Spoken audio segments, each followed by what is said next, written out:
Arthur. Here. Beck. Here. Gannon. Hoskins. Razor. Schroer. Here. Trent.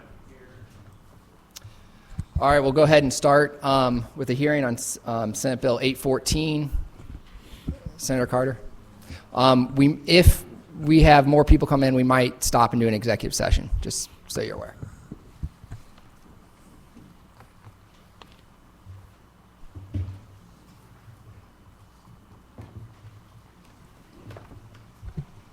Mr. Chairman, committee members, SB 814, the Education Freedom Act, would allow third-party accreditation and flexibility in assessments for accountability. There are currently 28 states in the District of Columbia that allow third-party accreditation, something that we have in place for private schools, higher ed, virtual schools, and parochial schools. Third-party accreditation will provide mentorships to schools to reach individual performance benchmarks and goals tailored to local gaps. They're having trouble hearing. Can you make sure your microphone's on, right? Yes, it is. All right, just make sure it's a little bit closer. Want me to get a little closer? Or talk louder. Should I start over? Yeah, yeah, you can. That's fine. Okay. The Education Freedom Act would allow third-party accreditation and flexibility in assessments for accountability. There are currently 28 states in the District of Columbia that allow third-party accreditation, something that we have in place for private schools, higher ed, virtual schools, and parochial schools. Third-party accreditation will provide mentorship to schools to reach individual performance benchmarks and goals tailored to those local gaps. Through peer review and best practices, something that schools don't currently have. This bill will also allow for flexibility in their assessments. A few years ago, schools across the state began to band together to petition the Department of Education for flexibility waivers from the antiquated testing model and to allow them to respond to the needs of the students rather than having every resource directed to a performance on one test, the MAP test, a test that our state has uniquely decided to tie to accreditation and funding. Let me reiterate. Even the Federal Department of Ed does not require a statewide test to be tied to accreditation. This test, the MAP test, is a test that the state does not own. The test is proprietary, copyrighted, and nobody gets to see. A test that is computer adaptive, so not every test is the same, and a test that no one knows how it is graded or scored for accountability. Several of our schools have been granted the flexibility waiver within the state. Schools use internal assessments continually for informed teaching practices and for their own accountability, yet none of these tests are allowed to be forward-facing as part of their accountability. This is where the true concrete data lies on each student. Schools should be able to use these tests or performance indicators for accountability. It shows real-time what is happening in the classroom. This model of inflexibility has impacted public education and charters. This legislation is more aligned with other states. The idea of true transparency and accountability and creates an equalizer where you are able to compare performance equitably. At this time, I again want to thank you for helping with this legislation, and the nearly 900,000 kids in public charters and public schools will thank you also. I'll turn the time back over to you and to answer any questions. Questions for the bill sponsor? All right, seeing none, we're going to put this on pause. We're going to go into executive session, and then we'll come back with testimony for and against. I'll make a motion to go into executive session. Second. All those in favor say aye. Aye. All those opposed, the ayes have it. I'll make a motion to bring up Senate Bill 727. It's been seconded. All those in favor say aye. All those opposed, the ayes have it. This was the bill dealing with ESA expansion. I do have a sub. It was distributed. All we're doing in the sub is adding charters to St. Louis County, St. Charles County, and Boone County.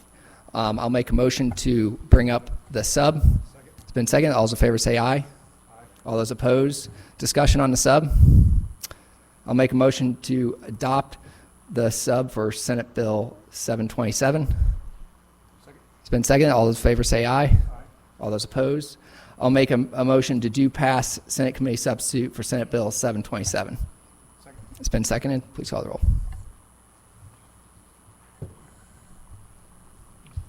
Chairman Koenig. Aye. Vice Chair Braden. Aye. Senators Arthur. Beck. No. Gannon. Hoskins. Razor. No. Schroer. Trent. All right, you have due passed Senate Committee substitute for Senate Bill 727. I'll make a motion to bring up Senate Bill 729. It's been seconded. All those in favor say aye. All those opposed? I do not have I did distribute a sub, but I'm not planning on offering that sub, so it's just the underlining bill discussion. Yes. Senator Arthur. Apologies to the committee that I was sick last week and unable to attend, and apologies to my committee, my fellow committee members who received 1 million text messages from me during the hearing. So, I have a question. How would this bill work in conjunction with 727? Yeah. So one is dealing with more low-income families, and so certainly, if the bill were to move forward, we would want to make it clear that you cannot double dip. Okay. Yep. All right. So that is definitely not my intention. It's possible the language is not clear enough currently, Right. But I would definitely have no problem fixing that. Thank you. Further discussion? Seeing none, I'll make a motion to pass Senate Bill 729. It's been seconded. Chairman Koenig. Aye. Vice Chair Bratton. Senators Arthur. Beck. Gannon. Hoskins. Razor. Schroer. Trent. All right, you have due passed Senate Bill 729. I'll make a motion to go out of executive session. It's been seconded. All those in favor say aye. All those opposed? All right, we will proceed with testimony on Senate Bill 714. If I could get a show of hands of who wants to testify on this bill. Is that 714? Or 814, sorry. All right. All right, we'll go ahead and proceed with those in favor.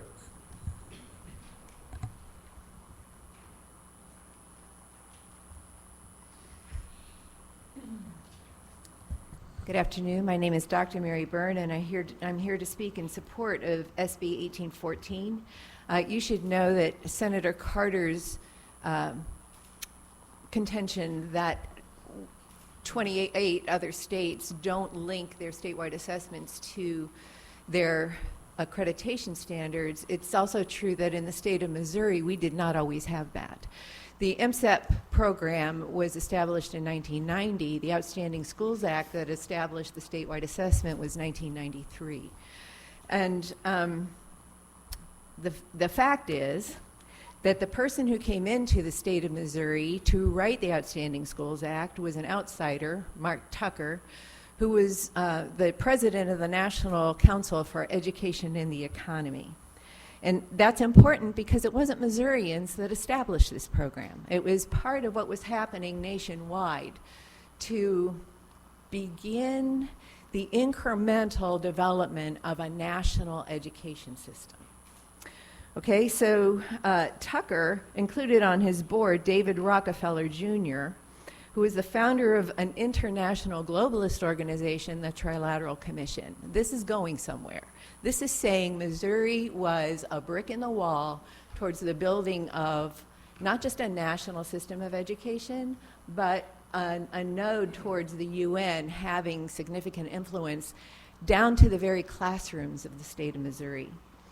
So Tucker was not working on his own, but in collaboration with high-profile business and political figures, such as Lou Gerstner, a name you may be familiar with. He was the CEO of IBM, collecting data on children. The reconstruction, a social reconstruction, was what Tucker envisioned, and in particular, the reconstruction of governance. He wanted the elimination of local control. He wanted the centralization of education to be at the state level, and the way to do this through the back door was through a statewide assessment and standards program. He actually developed standards in Pittsburgh, and our Outstanding Schools Act was written so that we would adopt his standards. So it was all a personal agenda, all right?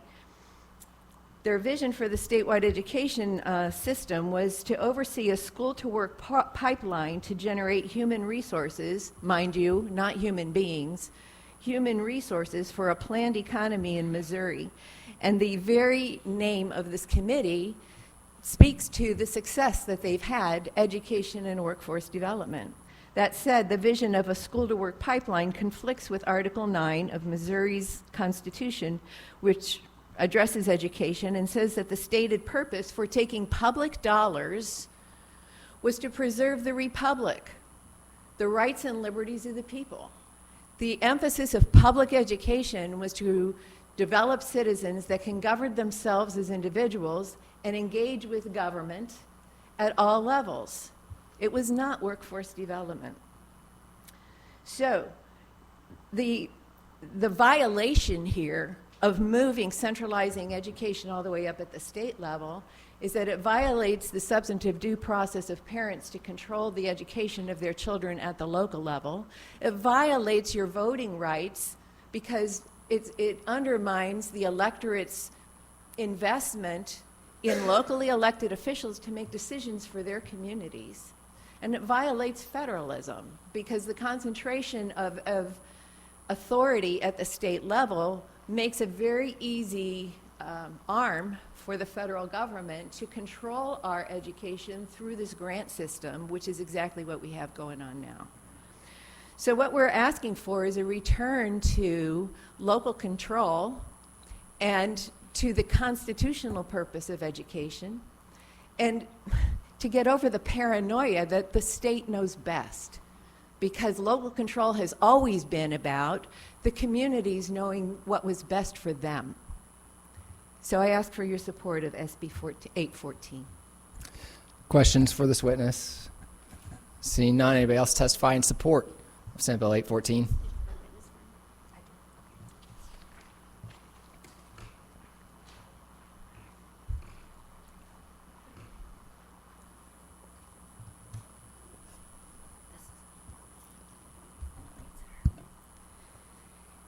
Hello, can you hear me okay? Mm-hmm. Okay. Chairman and members of the committee, my name is Gail Griswold. I am the president of Camdenton School Board of Education and, just for full transparency, a lobbyist for Armorvine. I want to thank you for allowing testimony today on behalf of SB 814, Carter's Education Freedom Act, giving flexibility to local public schools in terms of accreditation. Over the last 2 legislative sessions, I have watched this committee vote to pass sections in law that have left the door wide open for the Missouri Department of Elementary and Secondary Education, DESE, and the Missouri State Board of Education to run wild with their rulemaking authority under the, quote, promulgation of the rules, quote, language in practically every education bill that this committee passes. For example, last week during a hearing in this committee, one member mentioned that the schools were teaching secular humanism, and that member was not wrong.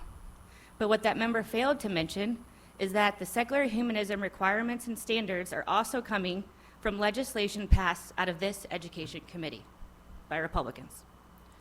For example, last year SB 381 was passed out of this committee and added to HB 447 that was signed by the governor.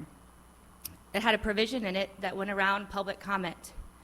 So there's a current work group going on, and for new standards that are going to be in our health and family law and what we have to teach, and DESE is currently just doing whatever it wants and putting SEL, CDC, WISC, everything that schools like mine do not want mandated on them. Other schools might want to do that on their own, but not my school. The issue here is accountability versus accreditation. The Outstanding Schools Act, like was mentioned before, of 1993 tied statewide assessment to accreditation, when the federal U.S. Department of Education didn't do that and still hasn't. The current federal law, ESSA, Every Student Succeeds Act, requires the states administer a statewide assessment, which is our map right now, but does not require that it be tied to school accreditation. Missouri Education Commissioner Margie Van Dieven testified in a September 2023, and I think this was mentioned before, in a joint education committee hearing to this effect. Van Dieven was asked, quote, does the federal government have a requirement on the MAP test being tied to accreditation, quote? Van Dieven responded, no, that is in the state law. What that means is that the state of Missouri is doing more to shackle the public schools than even the federal government. Let that sink in. Currently, the MAP test is tied to accreditation under the new version of MSIP 6, the 6th version. The first time, starting last year, DESE has implemented a growth model using MAP scores that no one understands. Not even DESE. DESE doesn't even understand them. A scoring rubric that's designed by the University of Missouri. I went to an MSIP6 meeting last year, and we asked what the rubric and metrics were going to be. This was after MSIP6 had already passed. They said they didn't know yet. They were waiting on the University of Missouri to give them those metrics. But yet they had already passed MSIP6. I'm going off my testimony here, sorry. They already passed it. So that's what we're working with. Cart way before the horse. They don't know what they're doing. So I'll wrap it up here to say that this MSIP is tied to accreditation. MAP is tied to accreditation. 28 states aren't doing that state model. I think some of them aren't even doing accreditation at all. You don't even have to have accreditation in some states. And I can verify it, so that's a committee. So some are having state says you have to have accreditation and therefore pick a third party that potentially might approve. Some states don't even have accreditation required at all.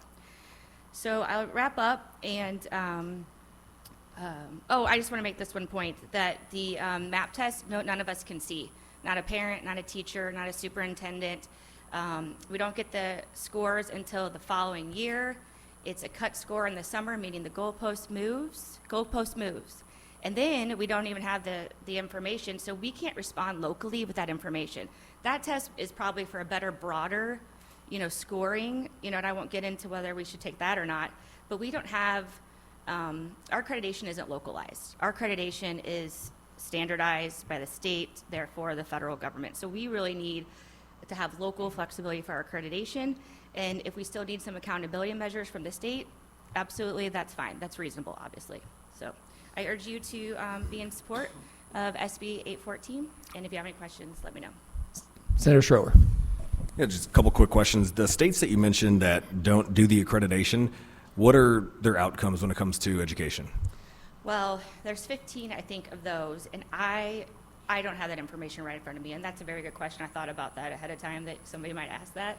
But I mean, I think the bill sponsor might even be able to get that information to you. And last question, I know it's been said a lot about the MAP tests and parents can't access it, the students can't access it. Why is that? Well, we're told it's proprietary. Right now it's outsourced to the Data Recognition Center. So Missouri isn't even doing it anymore. They started outsourcing it, I think, in 2016, and they say that it's proprietary. So that is a problem. I don't think anything in public schools should ever be proprietary, not one thing. Thank you. Thank you. Other questions for this witness? Senator Rehder. Just very briefly, you were saying that secular humanism is being taught in schools and said that as if it was a bad thing. Do you know what secular humanism is defined as? Well, I understand that humanism is anti-God, and it's a practice, and so it is actually non-academic. It is the belief that humanity is capable of morality and self-fulfillment with or without the belief in God. So you're saying that you want I'm sorry, I can't hear you very well. religion to be injected directly into this, that we'll all be running crazy in the streets if we... I think you misunderstood my testimony. I was just saying that there's a hypocrisy of saying that there's humanism being taught in public schools when in fact it's being mandated into public schools. If you want to Okay. debate secular humanism, that might be a separate day. You brought it up. I did. It was brought up in this committee. Yes. Yeah, I do think that it's a religion, it's a practice. All right, any other questions for this witness? Seeing none, anybody else testify in support? Thank you.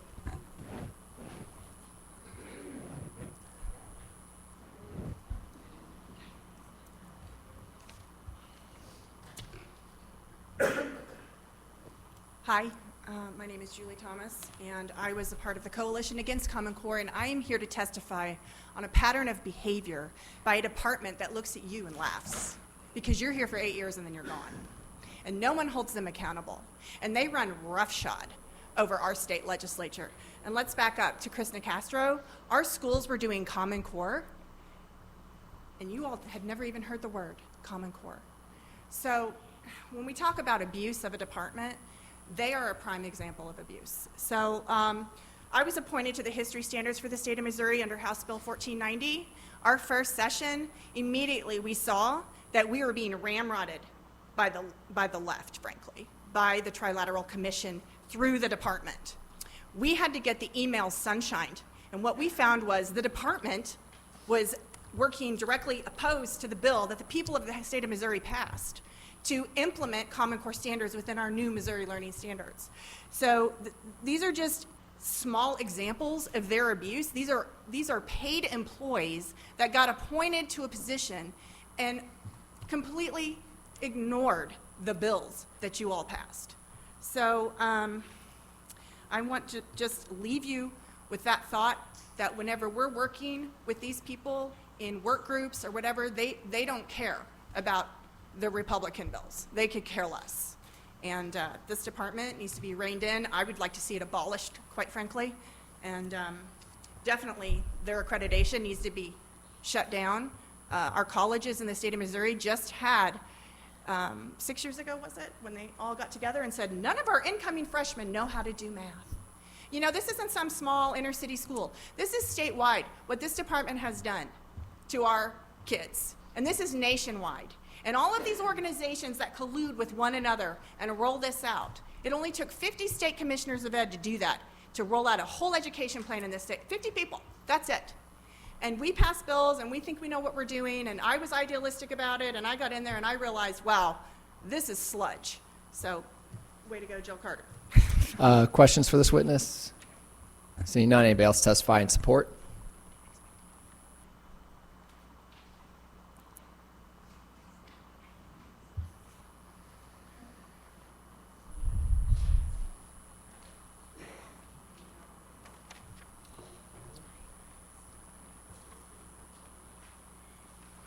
Chairman and members of the committee, I thank you for allowing testimony today on Senate Bill 814. My name is Kim Swartz, and I am testifying in favor of Senator Carter's Senate Bill 814.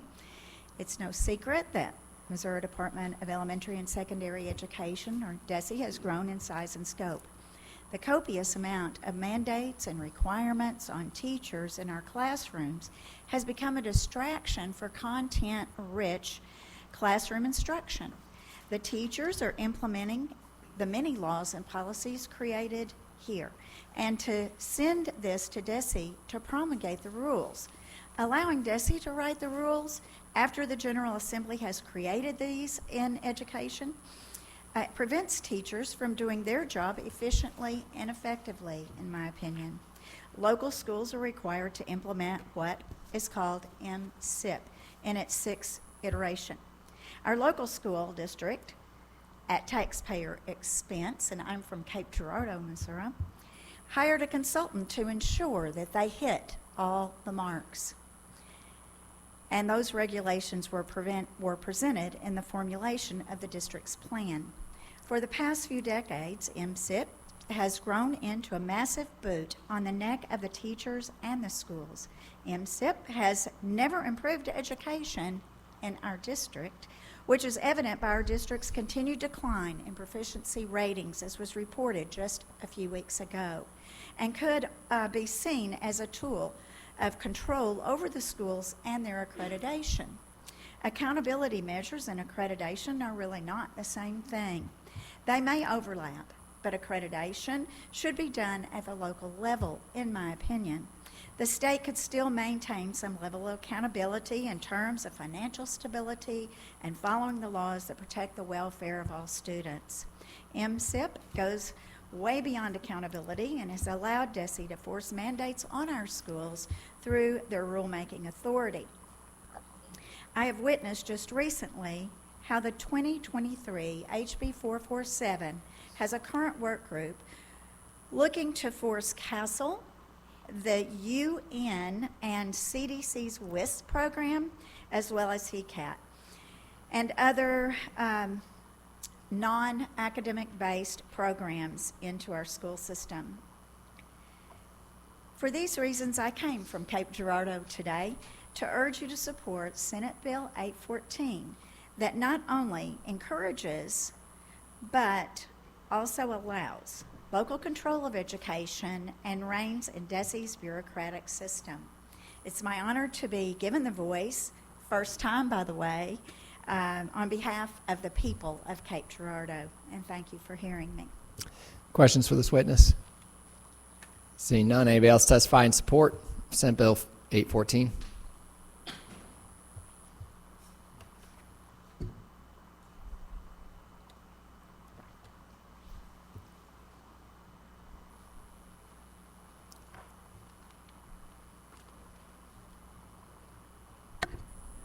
Thank you, Mr. Chairman, members of the committee. Otto Fajan on behalf of Missouri NEA. We would also like to go on record in support of Senate Bill 814 and express our appreciation to the sponsor for, again, bringing a bill forward on this topic this session. To give a little sense of perspective of where Missouri is now, we have to look at just a couple of things that have happened over time to understand how we've gotten to a situation that doesn't make a whole lot of sense, and in our estimation, Senate Bill 814 really tries to address, kind of by cutting a couple of links, making the different pieces that we have work better. So in a sense, it's kind of like we're in a position, we're kind of stuck. The only way out is through. So if you think back to Senate Bill 380, that's when the state started to have a real strong push on standardized assessments. And then the federal government intruded in this space with No Child Left Behind in 2001, and suddenly they kind of put the foot on the gas on that project that we've kind of seen. I have 5 kids. If you have kids, you know that they know stuff that's bogus with 100% infallibility, and they know that overemphasis on standardized testing is bogus.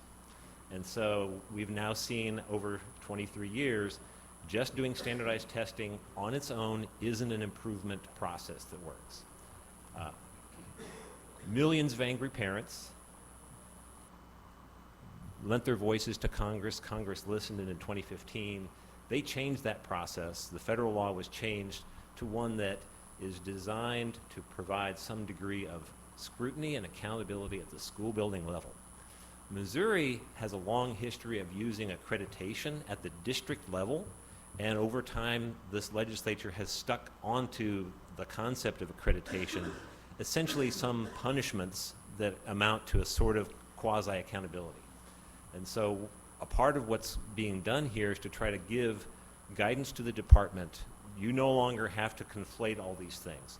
What you see with the implementation of the Federal Act, the department has not really played up as much the proper functioning of the Federal Act identifying schools for support and improvement. And you all and some of your predecessors even created the Turnaround Schools Act. Mike Henderson's bill from 2018 is the natural thing to use that to help support schools that need support and improvement. But the department still has hanging over it all the statutes that relate to accreditation and stuff that attaches to that at the district level. So an important thing that this bill does is to say, we're really no longer going to use the word accreditation to also kind of meet accountability when we also have accountability provisions that are being improved. They exist already under federal law, under the state law. They're being improved, as the sponsor spoke to, with the use of the better assessments.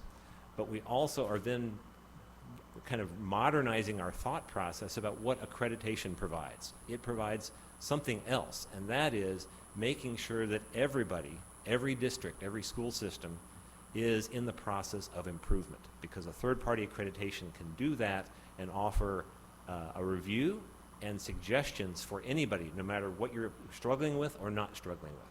So at the end of this process, we're going to end up with a system that makes more sense to more people all over the state of Missouri. For that reason, we're very much in favor. Happy to answer your questions. Senator Arthur. Thanks, Otto. Do you have any familiarity with what measures those third-party accreditation agencies look at? So it's very comprehensive.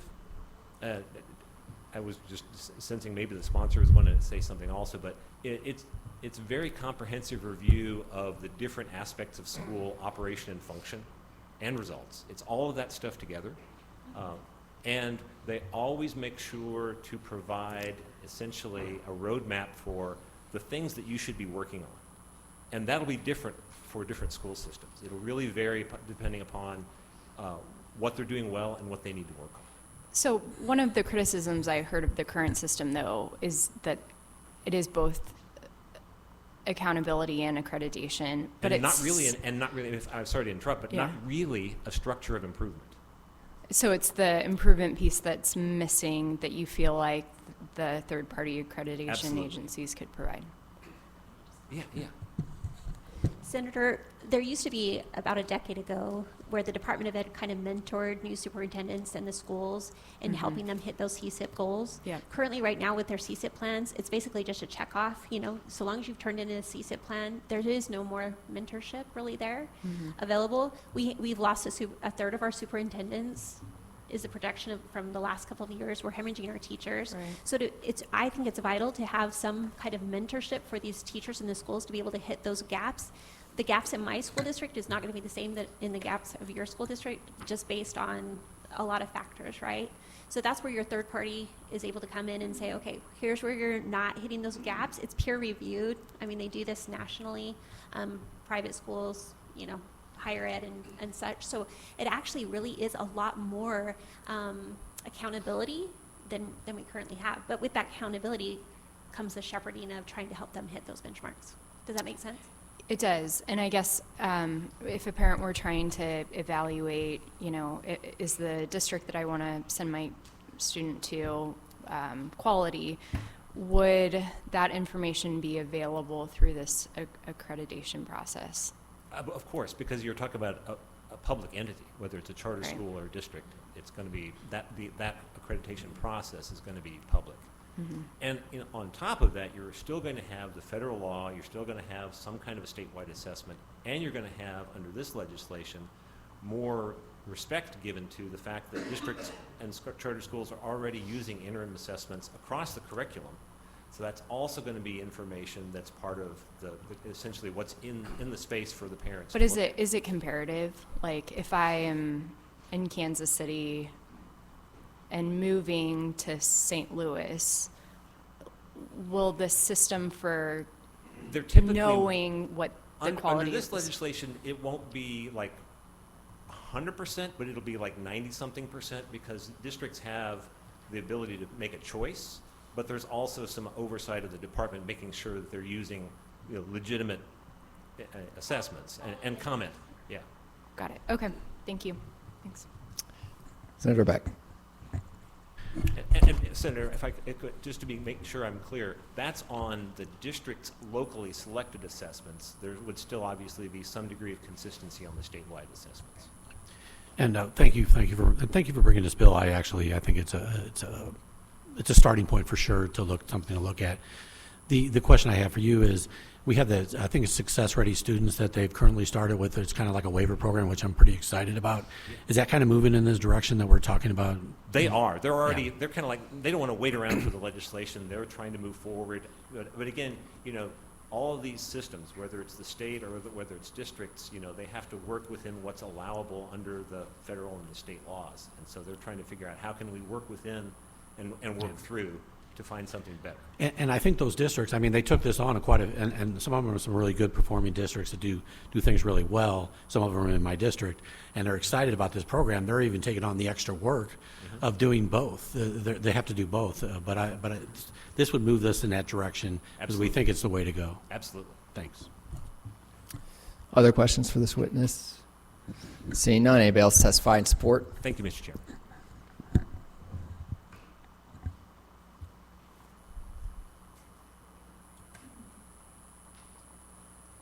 Lisa Panett with Armor Vine, and I would say that the legislature has brought forth broad laws that DESE has weaponized against local public schools, and these open-ended mandates have led to schools using memorandums of understanding with technology-based tests that no one can see, not the parents, the teachers, or the superintendents, and the recent test results of our failing children. I think we can agree that those are not good, but what it does not show is how much of this is based upon actual reading, writing, and arithmetic, and not woke social emotional learning standards, and how much of this SEL is being taught within our schools. So I believe that we need a mechanism like this to hold DESE accountable, because in the Constitution, we were required to have the Department of Education, but we are not required to fund it. And so I think there needs to be a standard of pulling back from the fangs of DESE. Questions for this witness? Seeing none. Anybody else testify in support?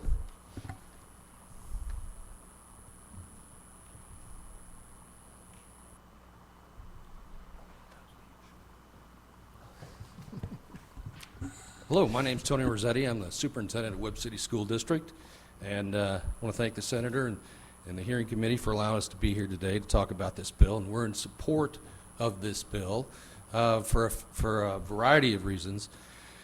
I've been involved with, well, education for 29 years, and I've been through many of the MSIP cycles, and I can describe them as well-intended but also frustrating.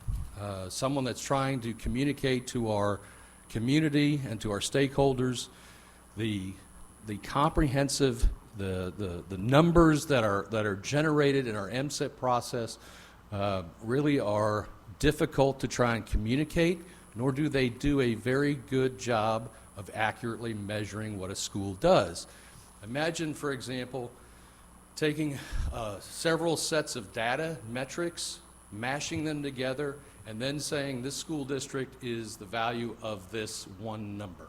That's like saying a student is nothing more than an ACT score, or someone is no more valued than their credit score. So trying to take all of these numbers and put them together to make a school district say this is how good you are is a really tough thing to try and do. And when MSIP cycles change every 5 years, they reshuffle the metrics. So as school districts, we have to go back in and go, okay, so now this is going to be valued more, this is going to be valued less. So we have to spend enormous amounts of manpower trying to figure out what our next steps are going to be to improve student achievement. And that's what we all want, is better results. I'm not sure that we've, in the 30 years that we've had MSIP, that we've got what we wanted. I mean, after all this time and all this effort and the millions of dollars that we've invested in trying to move this forward, that we're getting the same results that we really wanted. And we're not. And as a result of this legislation, we have the option to look at some other forms of assessment, which we are already doing. We do informal assessments throughout the year that show growth, and I will say that the growth method that's being incorporated right now in the current MSIP cycle is not what you and I would probably refer to as growth. It is a predictive growth model. Let me give you an example. I have an elementary school that has won 4 national academic achievement awards in the last 5 years. The Blue Ribbon School, been a Blue Ribbon School twice. Title I, National Title I school 2 years in a row. And its APR last year was a 76%. The APR for this year is a 69%. We just came back from Washington, D.C. to be celebrated by the United States Department of Education for our academic achievement. We're having a parade down Webb City for this school, and yet the APR does not reflect that. The accreditation model that was in place in MSIP 5, I think there were close to 6 schools that were considered provisionally or unaccredited. Currently in the new cycle, it's closer to 151. Now, I would ask that if you ask any teacher or principal or administrator, did we work less hard during that time to get the results that we're at? I would argue no. The problem is we change the metrics to try and get a different result. That does not, more assessments do not improve education. And so this bill provides an opportunity for us to be innovative, creative, because if you're going to do those things, there are going to be times where you're going to have setbacks. And we need to have the flexibility to be looking at the processes to get us to better outcomes. Right now, the MAP test, which, quite frankly, nobody cares about taking, our kids don't unless we make them, is an autopsy rather than an informative piece of information to drive instruction. And so this bill allows us the flexibility to have third-party accreditation, or you could use MSIP if that's what you're doing. But the needs of individual school Hey, districts... you're going on 5 minutes, and we have a couple other bills that we have to get to. So, questions for this witness? Seeing none. Anybody else testify? And please make sure all witnesses fill out a witness form. Next witness in support.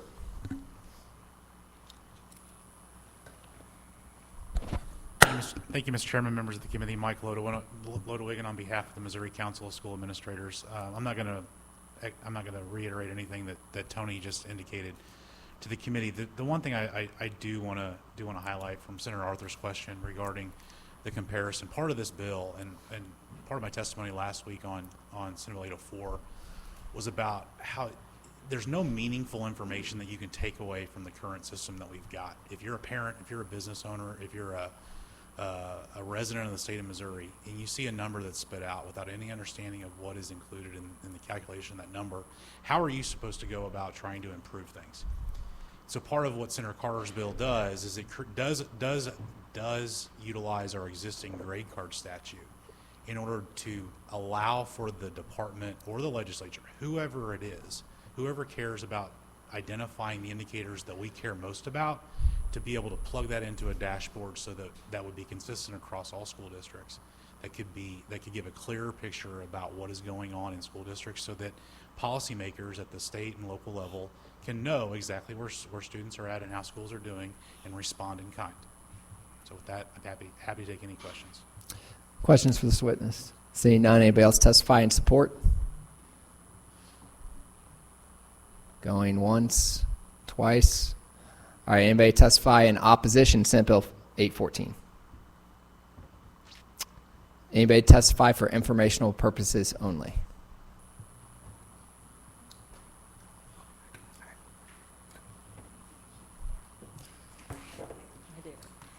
Good afternoon. Margie Van Dieven, Commissioner of Education for the Department of Elementary and Secondary Education. Thank you for the opportunity to provide testimony on Senate Bill 814. While I understand something called the Education Freedom Act could sound compelling to many, I would like to remind you of a statement that I have shared before. Accountability without autonomy is compliance, and autonomy without accountability is chaos, neither of which is favorable, and we at the department work to meet this delicate balance with each iteration of the Missouri School Improvement Program by holding the system accountable for student results delivered and not for the explicit methods used to attain them. But as the bill points out, there are multiple layers to school accountability.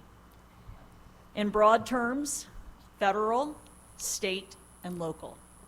Each layer has a role to play, and each state uses these levers a bit differently. In Missouri, we have historically embraced the 10th Amendment, which makes it clear that education is the responsibility of the state and its people. And while we work in partnership with the federal government, particularly in identifying and serving our most vulnerable students, our work at the state level has been most significantly driven through the authority of the Missouri Outstanding Schools Act and the Missouri School Improvement Program that launched in 1990. And we entrust our local districts and charter schools significant autonomy and responsibility in educating our children. This bill attempts to change that approach. It appears to elevate the influence of the federal government, relying on the Every Student Succeeds Act of 2015, which is the 8th reauthorization of the Elementary and Secondary Education Act of 1965.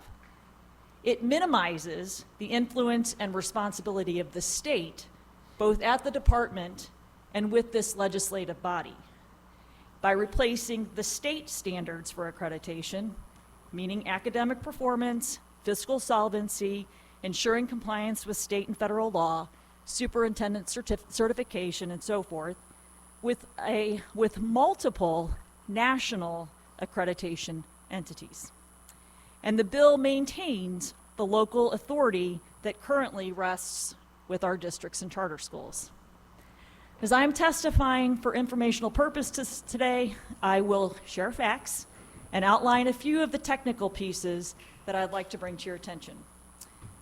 The bill as written still requires that all public schools and charter schools assess every student in grades 3 through 8 and once at the high school in English language arts and math, and students in grades 5 and 8 and once at the high school in science using the Missouri Assessment Program.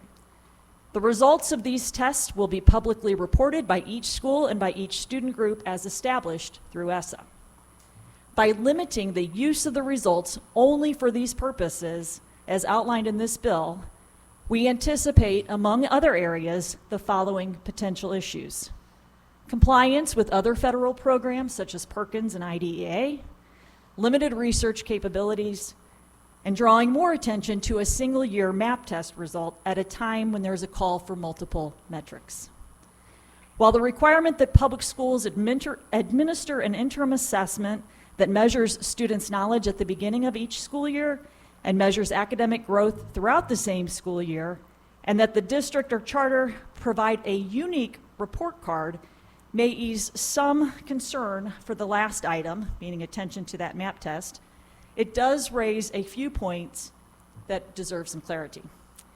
In regards to the assessment requirement, most, if not all, districts and charters already administer an interim assessment. However, as the bill is written, these assessments are to be related to curriculum taught in the school, not state standards. What is the impact for our highly mobile students and on the expectations for student learning throughout the state?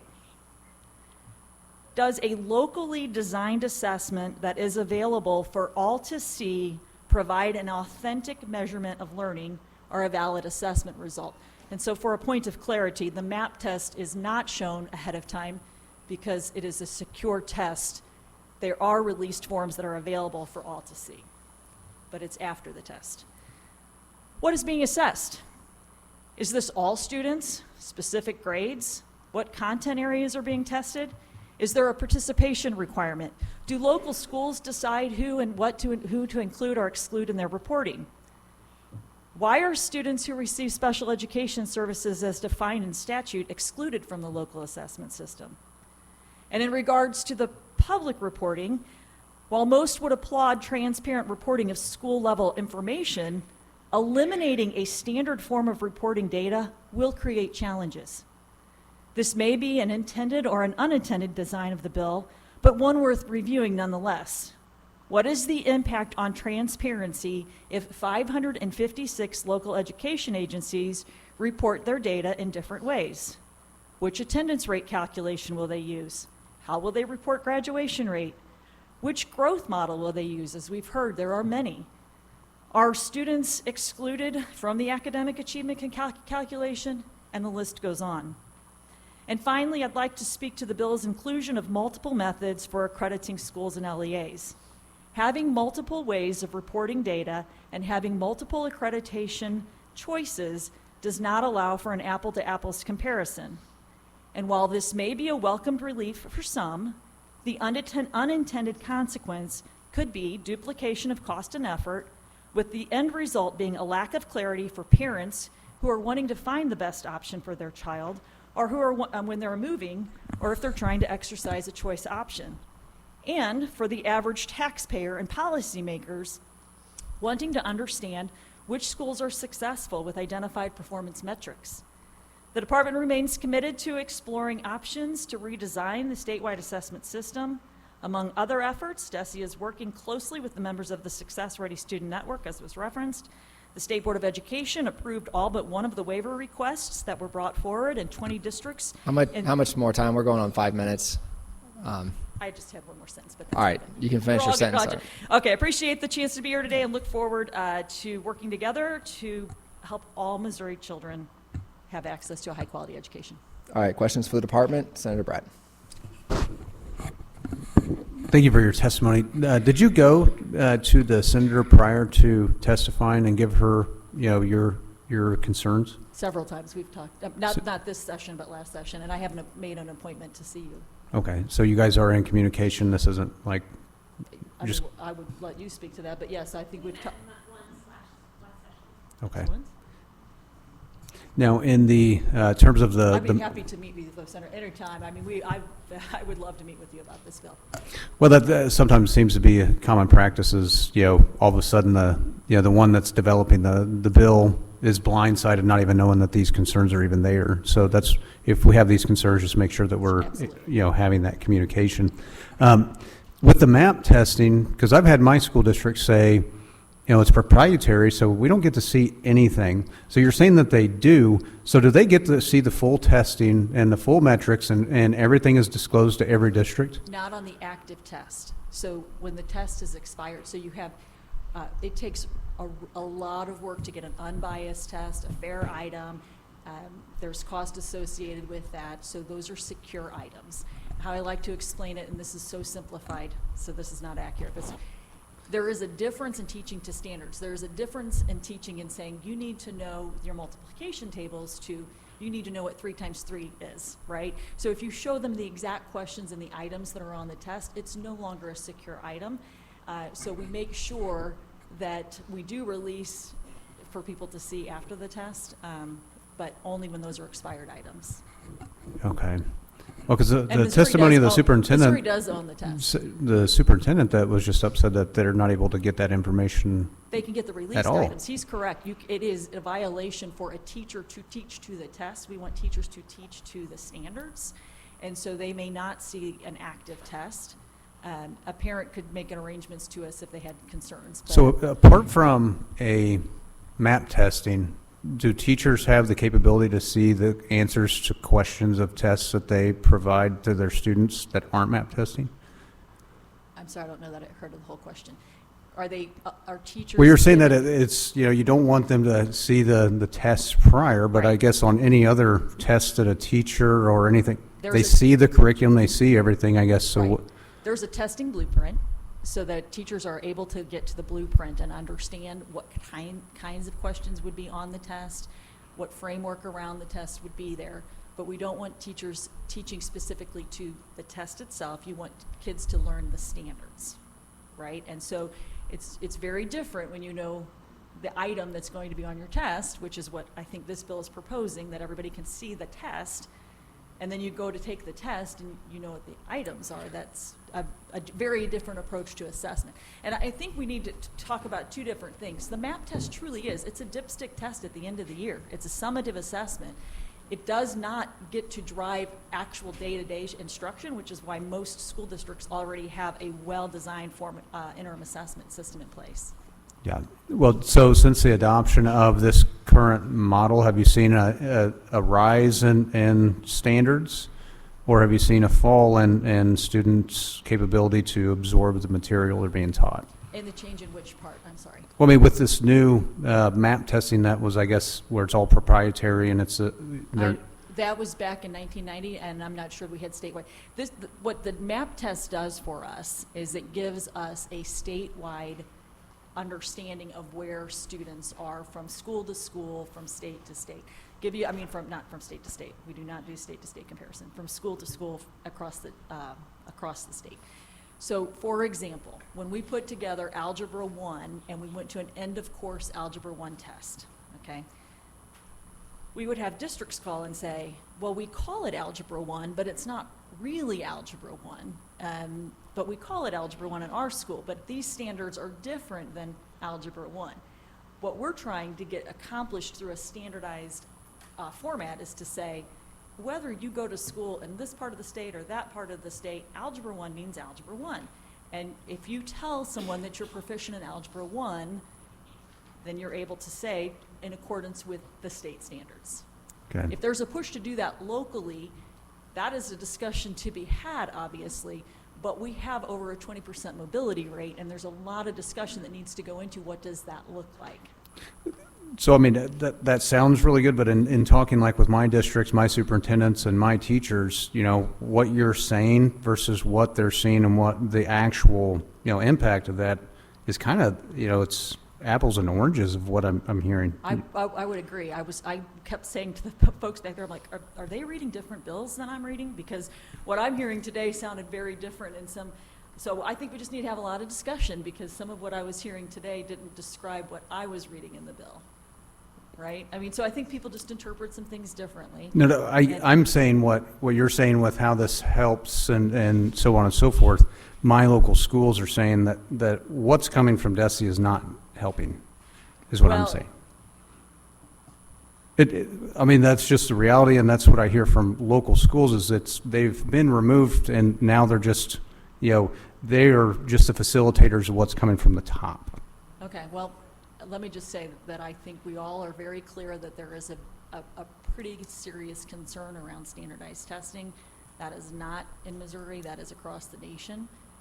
But I would suggest that you have really good conversations, work with the Success Ready Network, think about solutions before abandoning any kind of standard data reporting, standard reporting back to parents.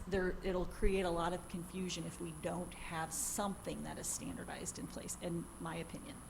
If you don't care at the state level what's happening from school to school or state to state, that is a decision that can be made if you want to keep it very, very local. But it will be hard for you later to come back to the department and say, what is the impact on this program, or what is the impact up here, or how are our kids doing? I won't know. Right, but the parents will, the school boards, and those that are actually elected to oversee that would, And correct? if that's okay with everybody, just understand, you won't know how to invest. I mean, the policymakers are ones who called for a lot of this information. You're investing billions of dollars in our schools, right? And so there's an expected taxpayer accountability for understanding how are those schools performing. That has been, but the real purpose of how some of these standardized testing came back into play was a civil rights issue. It was making sure that every child had access to a high-quality education. So there's a lot of reasons before.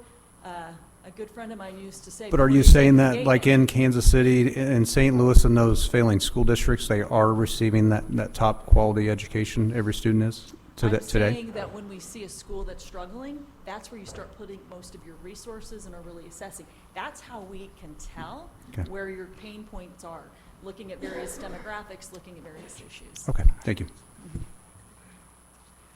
We good? Other questions for the department? Seeing none, anybody else testify for informational purposes on Senate Bill 814? Seeing none, do you have anything final you want to say, add? Yeah, I just want to say the MAT test will continue to be taken. That is a standardized test. If we're concerned about an overall view at 3,000 foot level, we're still continuing to take that. It just is not tied to accreditation and funding. So also want to say that I want to ask this, I mean, this is the overarching question, right? Why are blue ribbon schools that are being nationally recognized being downgraded in our state on performance? I mean, there is an absolute disconnect on what's going on at the ground level and what's going on with the department. The other thing is that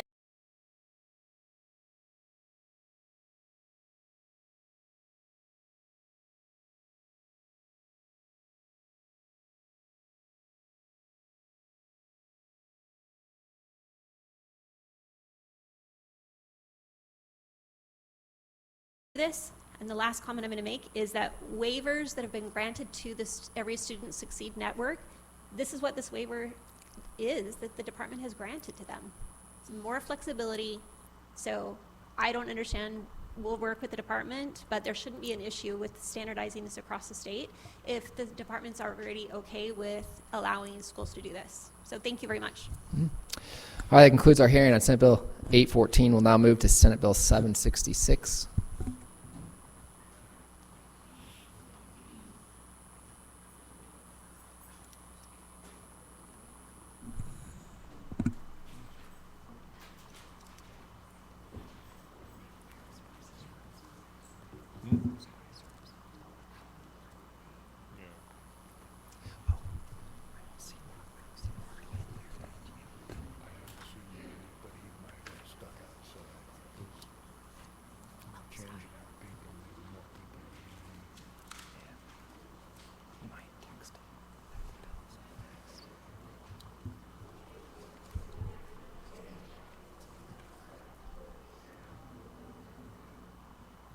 All right, you can proceed.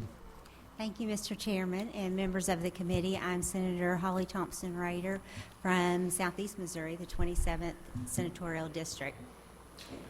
I had a contact from a constituent this past summer that was going through, her son was in a private school, and he had been inappropriately shown from a person who worked at the school some pictures of body parts, and was being asked questions that is inappropriate, that we all know is inappropriate. Come to find out, as going through the process, the parent found out that this person had been let go from a previous private school and had been allowed to resign. And then, so when the school that they were now working for did not know anything about this previous issue. A few years ago, y'all, the majority on this committee probably remembers, we passed a bill that mandated public schools to, if you are called for a reference for a former employee, if that employee was let go or allowed to resign because of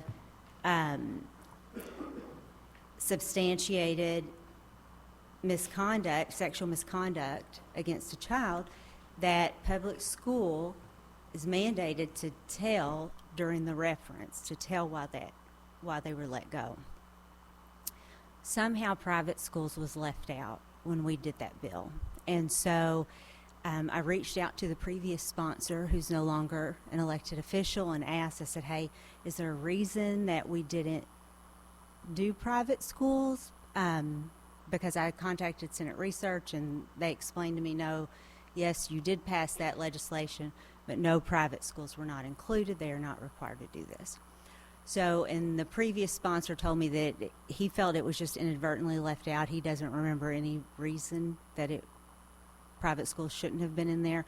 So this bill is legislation from that. I just asked Research to draft it for us so that we were requiring our private schools to do exactly what we require our public schools to do now when it comes to giving reference for a former employee that has been let go because of sexual misconduct with a child. So with that, I don't know that I have any witnesses, but I'm happy to answer any questions. Questions for the bill sponsor? Seeing none, anybody else testify in support of Senate Bill 766?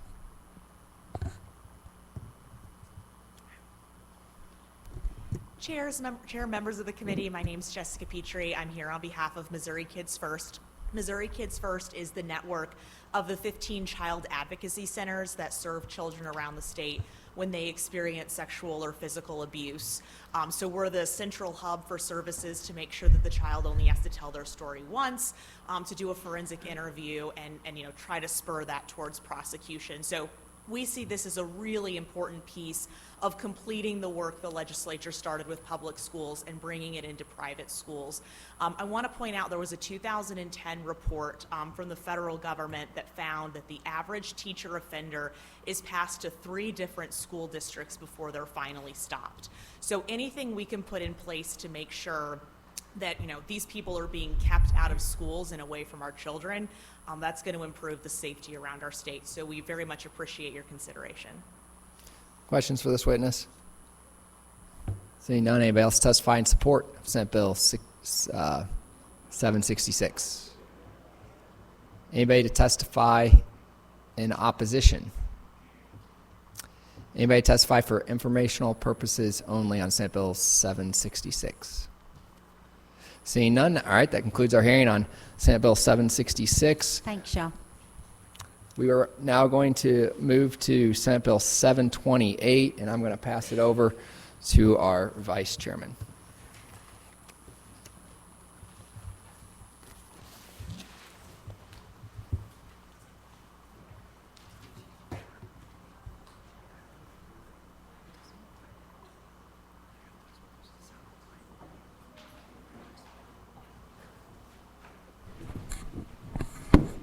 right. Thank you, Mr. Chairman. You may begin your testimony when ready. And if you're here to testify for or against, please remember to fill out a witness form when you do come up, please, and leave it at the desk. Thank you.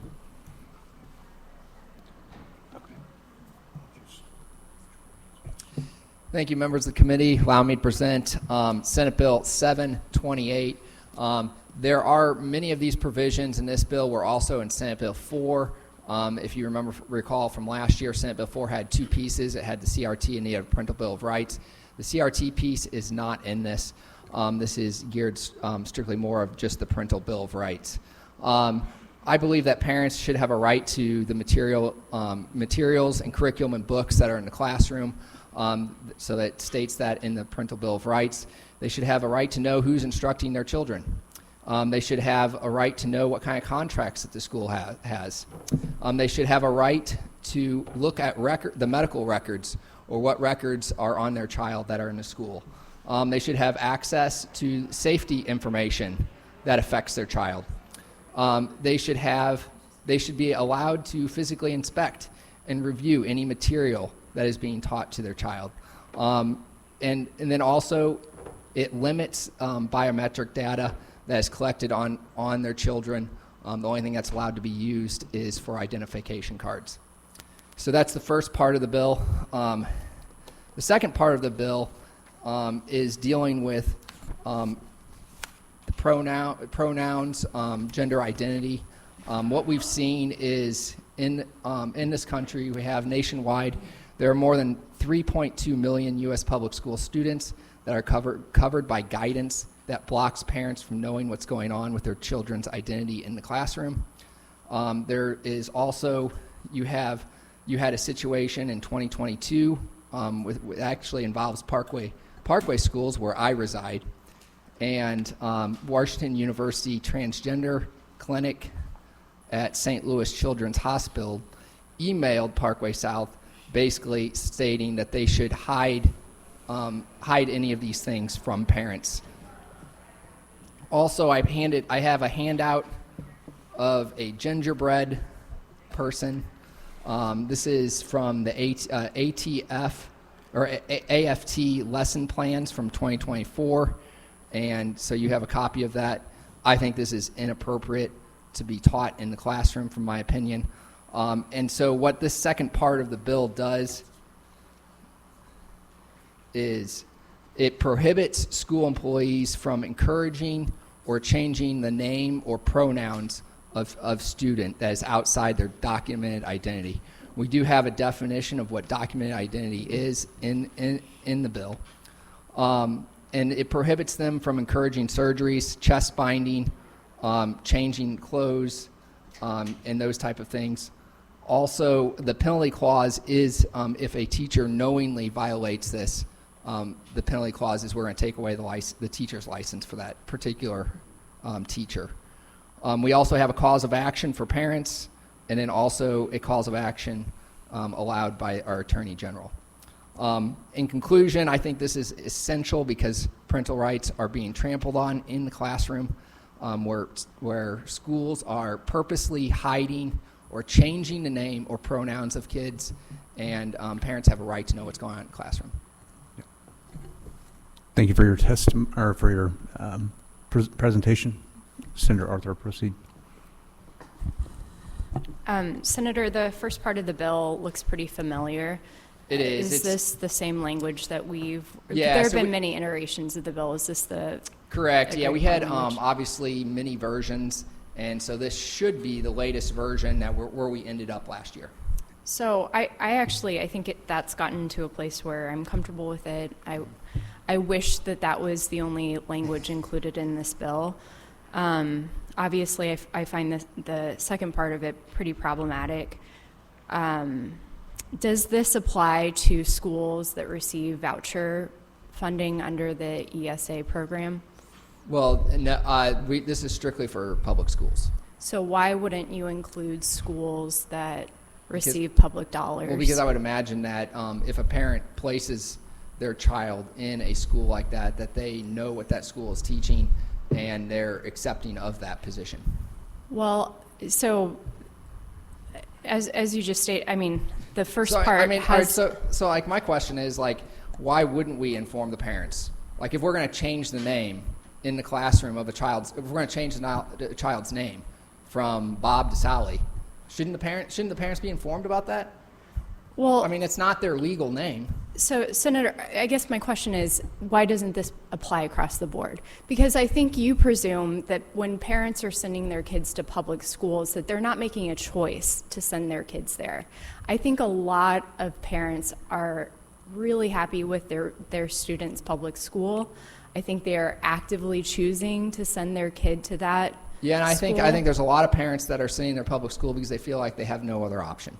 And they don't necessarily agree with what's going on, but they might not have the resources for a different option. Well, I also think that under the voucher program that the state has passed, right, there are no requirements to disclose anything like curriculum. All of that is already required under state law to disclose curriculum. I mean, it's to very make simple. that If you're public. going, for instance, if you're going to a private school and you don't like the curriculum or they aren't showing it to you, you just remove your kid from it. Like, you leave.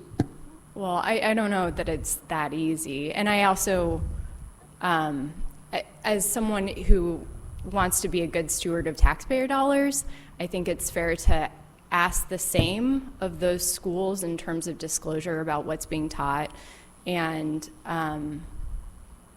what's happening in those classrooms, if that's what we want to demand of our public schools. I think you and I probably disagree on what the biggest problems in education look like right now. For me, I'm seriously concerned that there are a number of thousands of classrooms that are without permanent qualified teachers. And we just heard a bill actually where there was testimony suggesting that one of the main problems is that there are too many mandates. There's too much bureaucracy coming down from the state. And this bill is strictly dealing with parental rights. If you look at other things, like for instance, if a kid were to take an ibuprofen, or if a kid gets in a fight, or if a kid goes on a field trip, or goes to the nurse, I mean, the parents are always notified of these things. So, like, notifying the parents that, hey, And if I may, all it signals, though, what it continues to signal from the state legislature is that lawmakers don't trust teachers to do their job, to do their jobs well. That we are trying to impose all of this bureaucracy, all of this oversight, because we don't believe that they are going to do a good job. And I think already they feel. Well, I mean, I have three kids. Hold on, that, Senator. yeah, I'm, all right, respectfully. I think there are a lot of things that the Education Committee can look at in terms of improving education. What I think this does is it imposes additional burdens. It inserts politics into the classroom, and you may argue that politics already exists in the classroom. I hear your perspective on that. But it continues down a path of politicizing education, and I think that is ultimately destructive. So I appreciate your responding to some of my questions. I think we should hold all schools, public, private, whatever school, whatever educational option is available to students, I think we should hold them all to the same standards. And if we're going to say there should be fewer restrictions or fewer mandates, then I would like to see some consistency in the policies that are being brought forward in the committee. I mean, all right, so my question is, like, if we're going to hold all schools to the same standard, are we going to allow parents to keep their real estate taxes when they don't utilize the public school, when they want to go to a different option? Are we going to have all of that money flow and allow all that money to follow the student? Well, I mean, if I don't utilize the fire department, am I going to get my taxes back because I didn't? No, but I mean, like, if it's used for public education, I mean, my definition of public education is educating the children of the state of Missouri. And just like when you have now this is a little bit off topic. Well, but I'll just say, I know you and I are going to have the opportunity to discuss this at length, both behind closed doors and probably on the Senate floor. So I don't want to belabor it. We have lots of witnesses, but I think this is going to be an ongoing discussion. Thank you. Just so to piggyback on that, just a couple days ago, I had on my Facebook memories probably the funniest nurse's note that came home from my son. It was after the inaugural ball. He was out on the dance floor and literally went to the nurses and gave his assessment as to why he needed to come to the nurses, because he was busting a move too hard and needed an ibuprofen because his legs were sore. And I say that because just to go there and to obtain an ibuprofen, they had to first receive permission. And then on the assessment, they also sent the explanation of what happened. On a not so funny note, I had a constituent of a school district that I represent of Lee Summit that during COVID was, to their horror, received an email, to their daughter, but come to find out, it wasn't to a daughter, it was to another name, and they were like, "What is this?" I mean, this was when they were all doing the online school. So the parent clicks on it. They were bewildered at the fact that the school district had went and facilitated a new alias, a new name, and had went through all this instruction to rename their daughter into a boy named Max. It was mortifying to think that a school district had thoughtfully and intentionally and even was maliciously going behind the backs, and with that email was stating, asking if the child was okay to talk, to make sure that you're keeping this from your parents. This is a school district. So that's what this is doing. I mean, this is malicious in what's going on. If this is right and just and for the betterment of children, then parents should be made well aware of exactly what is happening with their child, what is being done, especially when it has to do with that individual child. And that's what this does. Ultimately, the parents are responsible for everything that happens with that child. And the school is ultimately not. They have that child for a limited amount of time frame, and I don't think they have the right to go behind the parent's back and change that child's name. That's exactly right. Right. Thank you, Senator. Anyone else? Senator Rehder, proceed. Oh, actually, Senator Gannon, I apologize. Okay, I almost lost my train of thought. Senator, I think we pretty much everybody in this room and the committee, we know where you stand on public school education. You've made that very clear for all your time in the House and over here. But I will say that I do agree with stuff you have in this. Now, the first part, the Parents' Bill of Rights. Don't you think that if any parent wanted to go to their son or daughter's school and wanted to maybe see what books they were using, they could make an appointment with the teacher either before school or after school or during lunch, and that teacher would provide that? Am I kind of out in left field on this, or I think it's important to have something in statute that says that the parents do have that right. I think in a lot of cases, you're right, a lot of those cases could be remedied by the parents just going to the teacher, but it doesn't mean that's going to happen in all cases. Okay, thank you for that.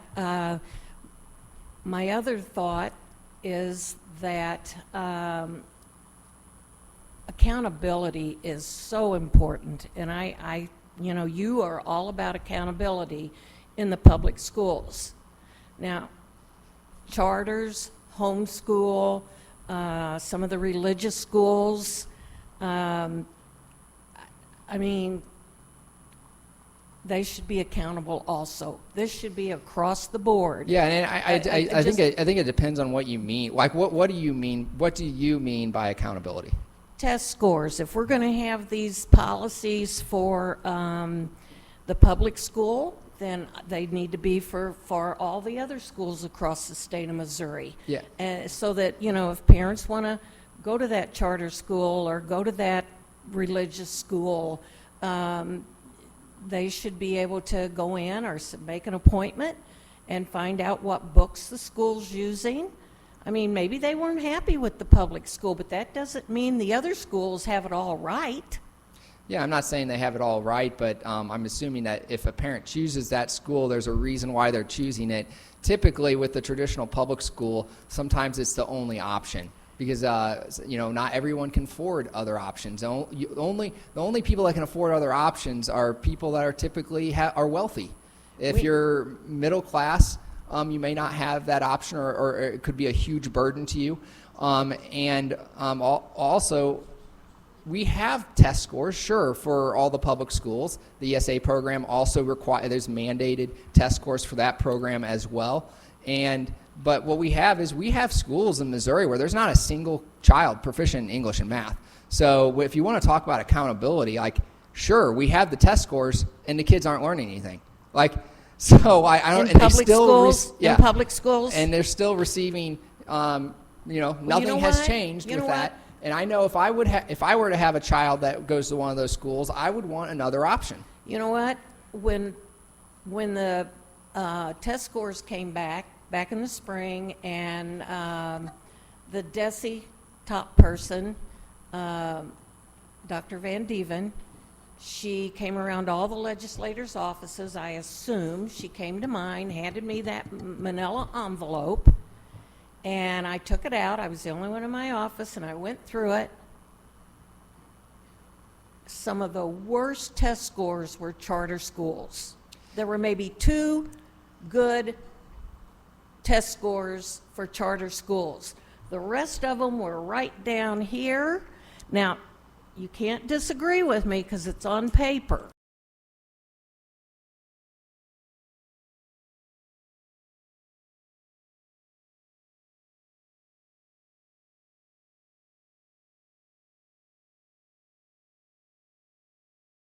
Everybody across the board. That's the only thing I will support, accountability. All right, yeah, the one thing with the charter schools is charter schools are under the same requirements that charter schools are public schools, and they're subject to the same requirements that a traditional public school are when it comes to testing and accountability. All that is exactly the same.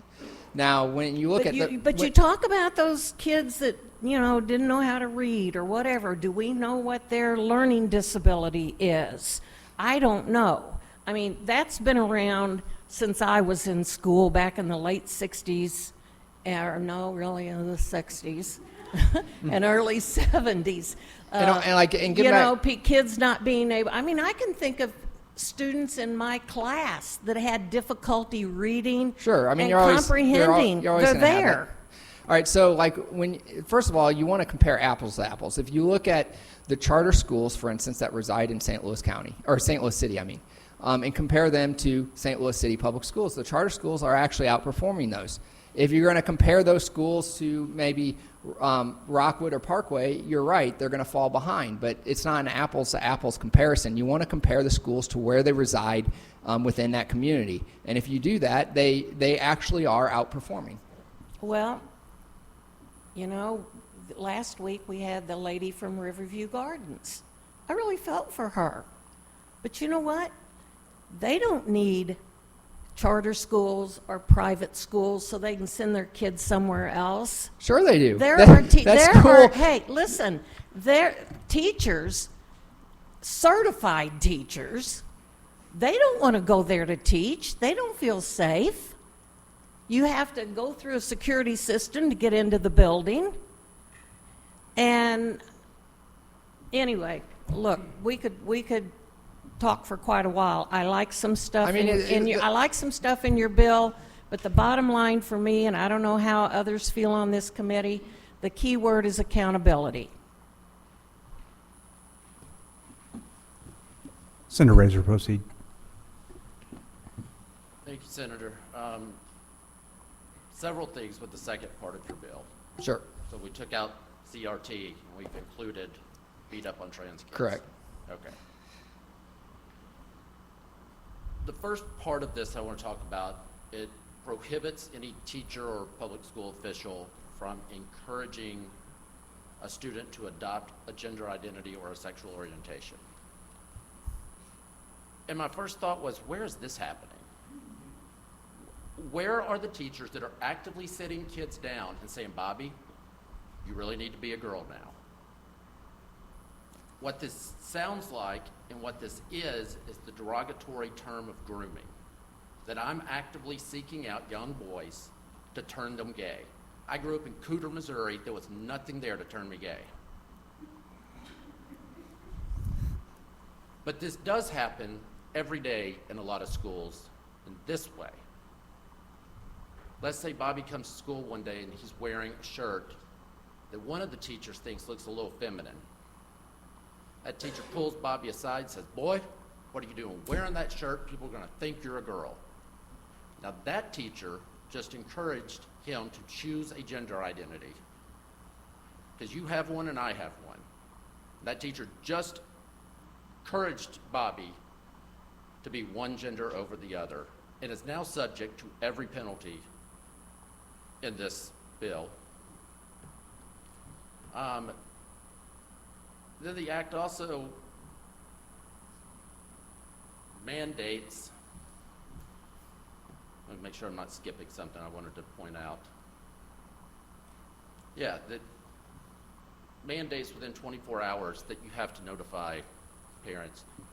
Do you think that all parents are all good and always do the right thing at all times? No, I do not. Okay. And you know that there's a lot of homophobia and transphobia in the world. Like, Yeah, we're not the most loved group of people. Yeah, I mean, I think the reverse is true. We shouldn't assume the parents are going to be hostile to their kids. Okay, but wait a second. We're the only minority group that's actually born into the opposing camp. It's kind of an oddity. And given the amount of homophobia and transphobia out there, some of us are. So in my district, there is a shelter for trans kids that have been kicked out of their homes. They don't have 2023 data finalized yet, so in 2022, they served 148 kids. They had a long waiting list to get in because they can only serve 20 at a time. That's all the beds they have, of parents who threw their children out of the house when they found out. So if we're going to notify the parents within 24 hours, we got to notify DSS, Child Protective Services, within 24 hours that they may have a homeless kid or child abuse on their hands. That's why you don't write into law and mandate, tell them teachers have to have the discretion to know what's going on at home. Is this kid going to be sofa surfing tomorrow night because now I have to call their parents, or I'm going to not have a job? Yeah. This is a government mandate that's going to negatively affect, in my district, 148 But by calling DFS, you're assuming the parents are guilty or going to do something detrimental to their child, and I think 99% of cases that's not going to be the case. I think 99 is a little high, but what it assumes is there is a larger than acceptable percentage of kids that will be harmed because of it, and we need to be ready for them. And that's what this bill does.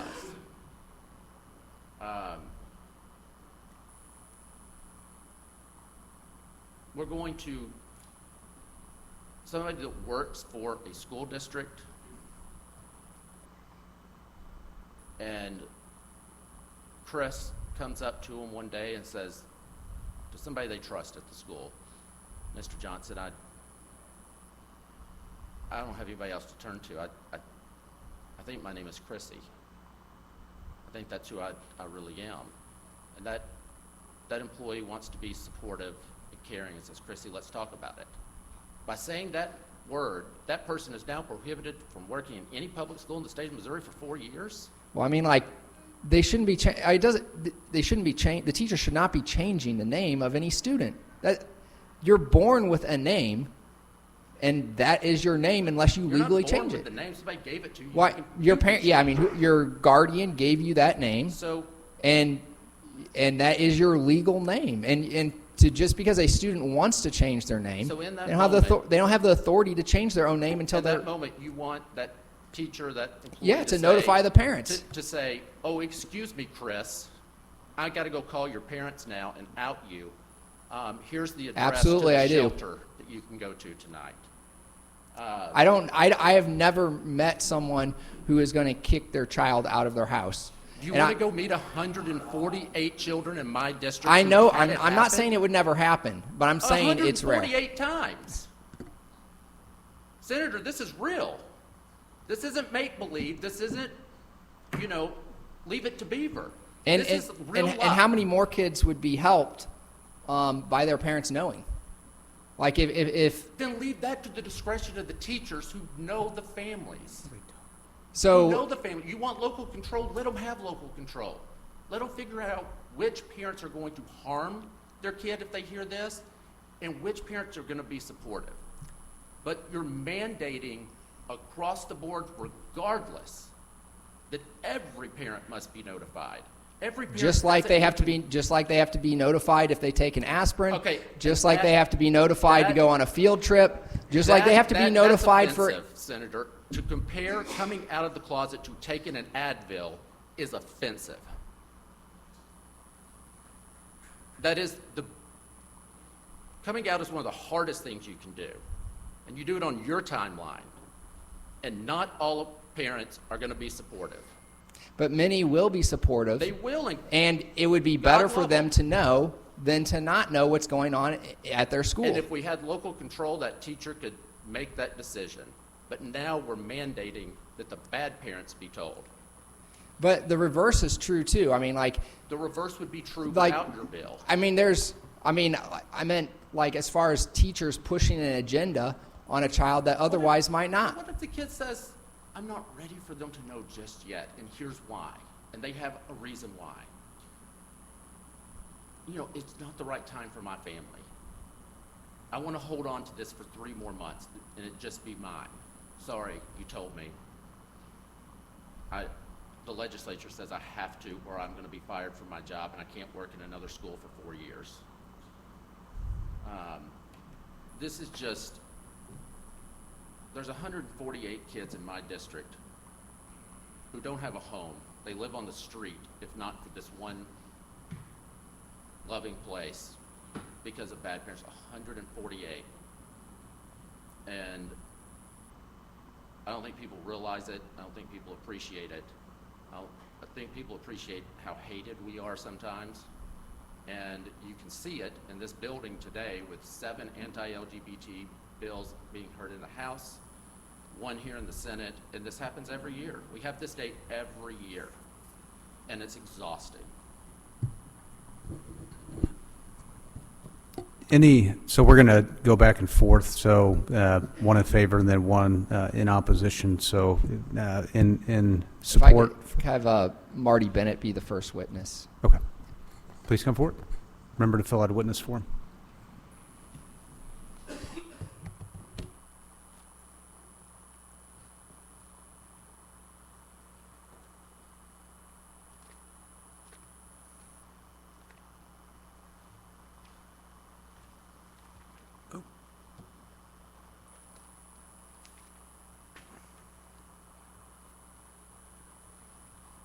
Members of the committee, and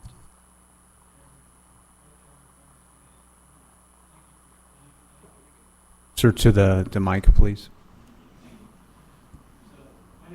Bennett, and I'm with an organization called the St. Louis County Families Association. We seek to prioritize parental rights. We hope to protect child innocence. We hope to promote academic excellence in our schools. Our association is a 501c4, and so far it's made up of parents and residents in 7 school districts in St. Louis County: Kirkwood, Ladue, Lindbergh, Melville, Parkway, Rockwood, and Webster Groves. Collectively, these districts make up about 70,000 students. That's over half the students in St. Louis County. And it's approximately about 7.5% of the students in the state of Missouri. So I'm here to speak in favor of Senate Bill 728. And before I begin, I want to be clear that we believe all students deserve a safe and inclusive school environment. We believe accepting all students is important and necessary. It's very important for the committee to know that. However, influencing them is not. This bill will prohibit schools from encouraging students to adopt a gender identity and require schools to notify parents if their children have changed gender identities at school. These things are needed because Missouri school children as young as kindergarten are getting their first exposure to gender ideology at schools, where it's promoted and celebrated in the spirit of inclusivity. In research done by parents and organization, we learned that schools are encouraging and celebrating gender identity changes. Meanwhile, no one is required to tell parents that their children are using different pronouns in their classrooms. No one has to ask the parents if it's okay. Further, schools are also willing to hide it from parents. And I'll give you more detail in a moment. Between parents and their children, in this way, has already caused near tragedy. You can look up the case for more detail. There's a dad in Florida who's suing his daughter's school district because guidance counselors had been having what he calls secret meetings with his 12-year-old daughter for months. He says that he had no idea what this was happening at the time. She was using male pronouns at school until he got a call saying that she had attempted suicide in the school bathroom. So we know Missouri students change their identities at school. A couple of examples. Parkway was one in the news, apart from the one that Senator Koenig gave, when emails revealed that a 5th grader passed out during PE. She was wearing a chest binder which impeded her breath, right? In Webster Groves, a principal sent out an email saying 5th graders, 10, 11-year-olds, were disrupting class by repeatedly discussing preferred pronouns and affirming students who changed their gender identity. Your members are welcome to see the copy of that email. We got this email through records requests that we had of all 7 school districts. Let me summarize by what we found these records requests. Schools say they require parental involvement for gender identity changes, but it's only for official changes made to the school records or the student information system, like Infinite Campus. Many folks are using Tyler, but now it's Infinite Campus, Common Goal Systems, Power School, Lumen. So no district told us that parental involvement is required for students to use different pronouns in their classrooms. In fact, documents from these districts show sometimes schools deliberately avoid informing parents. In Melville, the staff generally avoid telling students about unofficial gender identity changes unless the student says it's okay. Unofficial being that to the student information system. In Webster Groves, teachers can make pronoun changes to their class rosters without parent permission, even if they print them first. That district was just in the news after a teacher had asked students, should I use your preferred pronouns when I talk to your parents? In Ladue, students can request to use different pronouns in class without their parents' permission. In Rockwood, teachers are allowed to ask students for their preferred pronouns in classrooms. In Parkway, a document pertaining to gender identity changes talks about affirming the new gender, but never state it requires parents to be notified or asked. This, even after it was on the news that a counselor there asked if they have to tell the parents that 5th grade students were wearing chest binders. And as you know, a child changes their gender, may eventually start taking bodily altering hormones and have surgeries to remove healthy body parts. As you may also know, these changes are sometimes later regretted. Because of this, gender identity changes at school, when they're kept secret from parents, are an urgent matter, and we are encouraging the passage of this bill. And I will stop with this bit of information. This is from a survey from an organization that did a survey of over 27,000 transgender people. It's from the United States Transgender Survey, and the organization was a National Center for Transgender Equality. So it's an organization that supports the transgender movement. And what they said was that of students in the K-12 school environment, the amount of harassment they receive could be as much as 57% of bullying in schools, right? And it's a situation where we believe that if a child is going through this situation, the parents need to know. Because if their parent don't know if the parents aren't learning from the school what's happening, then a child could suffer harassment, bullying, whatever. And so we know this happens in K-12 environment if they're telling the family or not telling the parents. So it's best for the child to have the protection of their family in this area. Thank you so much, Mr. Chairman. I agree with you that if a child is going through that and they have supportive parents, that I do hope the parents know. But will you agree that not all parents are going to be great, wonderful, supportive parents? And that maybe mandating that those people be known, a state mandate that they have to know, might extend the bullying home? Sure. Well, I can tell you what I know from this survey, having not been through that circumstance and not knowing all those, what a transgender might go through, but I can tell you what, this is a survey of people that have gone through or what transgender. And I've got the stats in front of me, and you're more than welcome to this survey, Senator. 54% have been verbally harassed in K-12 environment. 24 have been physically attacked. 13% have been physically assaulted. And mistreatment. So my point to you, sir, is that if I'm a parent, I didn't know this was happening to my child. How could I stop it? How could I deal with this issue? Are you okay? Are you okay with those numbers that they get harassed? I'm aghast. I'm aghast too. I'm concerned about this. And so I think it behooves us as a state of people that care about these children, that their parents should be walking alongside them. Sir, you're assuming that all parents are going to be helpful. And if we have local control and let those teachers decide, they're going to kind of know what's going on at home, and if these are helpful parents or harmful parents, and there are some harmful parents. Sure, yes, sir. So let's not mandate that the harmful parents have to know. Senator, I certainly agree with the idea of local control. And then the best example of the local control, which has been established since the beginning of the foundations of America and before, in England and beyond, was the local control was the family, the mom and dad, the parents. So for you to assume that parents know less and have less authority or should not take more care of their child than a school teacher who is not educated, does not have a degree in counseling, and so therefore that it makes no sense, because the local control really should be the parents. I have a couple other things, but I don't know what world we're living in right now, but the idea that every single parent should know this. Is every single teacher know the best thing for a student? And we trust. Do we believe that, sir? I'm asking the questions. I trust that teacher more than I trust known bad parents, and you know those bad parents when you see them. Secondly, the Florida lawsuit, let's leave that out, since the sponsor of that Don't Say Gay bill has now resigned in disgrace after a money laundering scheme that he arranged. So we'll just leave Florida in Florida.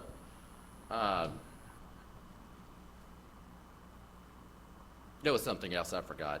Thank you, Mr. Chairman.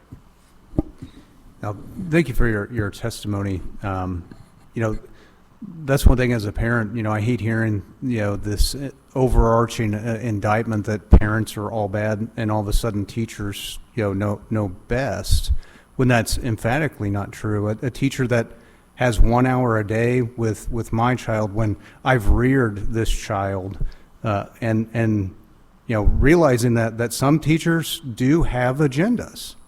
There are a lot of bad parents. I agree, and we have a process and method in that case, if there is abuse, to go after that and remedy that, and that's through our justice system and DFS and all these other sorts of mechanisms.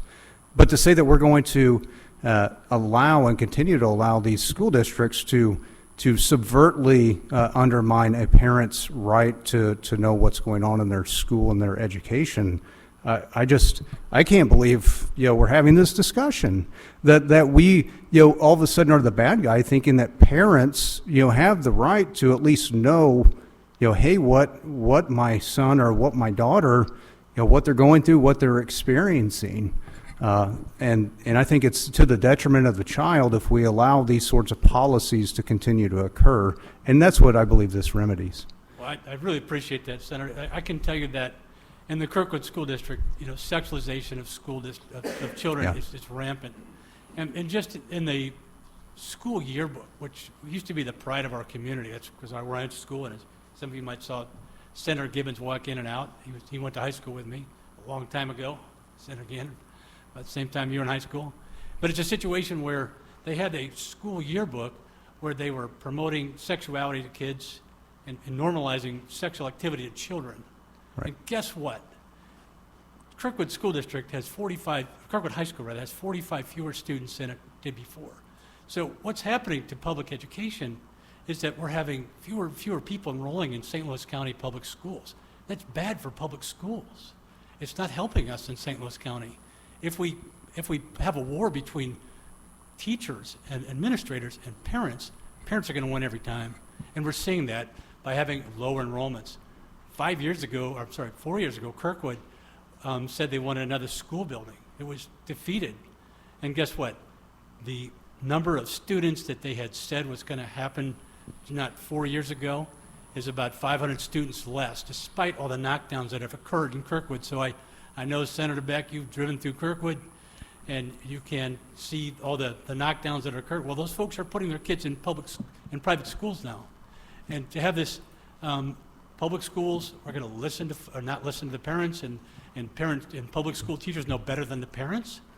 And guess what? Folks are going to take their students and their money elsewhere. And what it's going to do is it's going to drive down the number of students in public schools. It's a detriment to public schools. So if we want to support public schools, we're going to empower parents and restore their rights back to them by this bill and other bills such as these. I remember what I was going to say earlier. First of all, that was a mischaracterization. I can't say the word. Characterization. Thank you. Of what I said, I never, ever said all parents are bad. In fact, I said the opposite. Most parents want to do what's right for their kids, but there are some bad parents. I also wanted to correct you, sir. Kids under 18 aren't having surgeries. I thought we would clarify this with all the debate last year. That's not happening. That's not, and I don't need to hear it. I don't need to hear how many surgeries or chemical castration of 2-year-olds that we heard about. That doesn't happen in Missouri. Maybe the only example might be a breast reduction surgery or parents who let their daughters have breast implants. But sex reassignment surgeries for minors is not a thing in this state.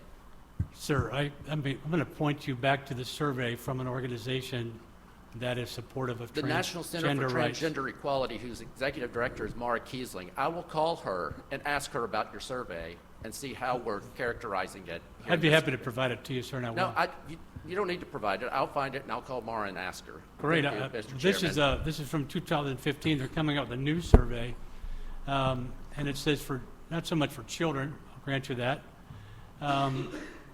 1 in 4 respondents of 27,000 people that responded reported having some form of transition-related survey in their life, not necessarily in high school. Now we also are not in high school, whatever, or grade school. Now, one thing we do know, that in the state of Missouri, we have fewer and fewer abortions, right? So what happens is people go across the river to the state of Illinois to have abortions.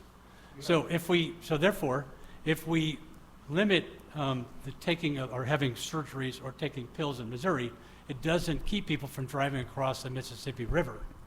And we do know that Planned Parenthood is now sending out or providing hormone therapy and hormone if we could just kind of keep it on the topic, but I would say I didn't get to actually finish kind of my train of thought, so I apologize. But I don't believe it's necessarily it's more of a belief system and ideology in which, what do parents want to ensure is being espoused and is it being embodied in the minds of our children?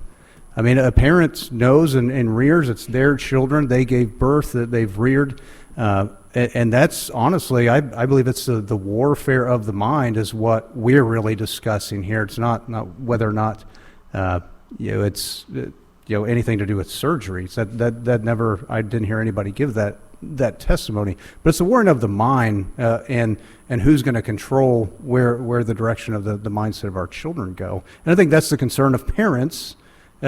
Is are they going to be the ultimate determiner of what value system and what belief system is going to be taught to them, or is it a teacher's, or is it a school system? And I think by and large the Constitution and virtually every parent believes that they are the end game who determines the values and ideology. So thank you for your testimony. Any other further questions? Senator Beck. So I have one question. I'm kind of confused. So Sure. The bill we had last year, and I know this goes into that, but I'm just going to ask you. For me or? You. Yes, sir. Just to ask you this question. So you're espousing parents' rights here, correct? Yes, sir. And so then you were against the bill last year when it came to choosing their medical care for their own child? The parents, you were against that bill? I'm not sure the contents of the bill last year. The bill that was passed with transgender. So you were against that bill? You don't think we should have I passed don't have that bill in front of me. I don't know all the details about it, but I can certainly get back to you, sir. it? So I'm just asking the question. Would you? I don't know, 'cause I don't do have you the think a bill. parent should be able to make medical decisions for their children? I don't believe that parents. I think you already commented on this a little bit, so I'd feel like. Okay, so what I do believe is that there should not be. That was just a straight question. It was just a straight question. Parents, that a child should get any kind of surgery or. So parents shouldn't be able to make the decisions for their kids? Yes or no? They should not be able to have surgeries or take hormones for which they would some point. Are you a in their doctor? lives. Are you a doctor? This is you're asking my opinion, so I don't think that the. So they parents should take shouldn't be those able kinds to, of but things. what you're saying is parents only should have rights in certain instances, is what you're telling me. You're putting words in my mouth, so I'm not going to Well, say that. I mean, I'm just saying that they you're should answering not, the question, so you've obviously decided, in that case, it's not right for them to do it, but in the case of picking a pronoun. So let me ask you this, Bill, here, this is kind of craziness. So little William goes into school, and he decides he wants to be called Billy. Now, is it the responsibility of the teacher or the student to get written permission to call that kid Billy? William or Billy? Yeah, because in the bill it says if you're registered as William, you can't use any other name. So if the kid wants to go by Billy or Will, Do you know that in schools, student information systems in the state of Missouri, you can that's have not what a I'm formal asking you. name? So if the kid wants to be called Billy Well, sir, in someone class, or someone his who's- friends call him that. Well, I'm going to tell you what I know about this Mm-hmm. because I sell this kind of software. And I do know that you can have a software, or you can have the formal name, as well as a nickname for the student. Do you have a student in the public schools currently right now? I do not. Okay, thank you. Further questions? Seeing none, thank you for your testimony. Thank you. First witness in opposition. Please remember to fill out a witness form.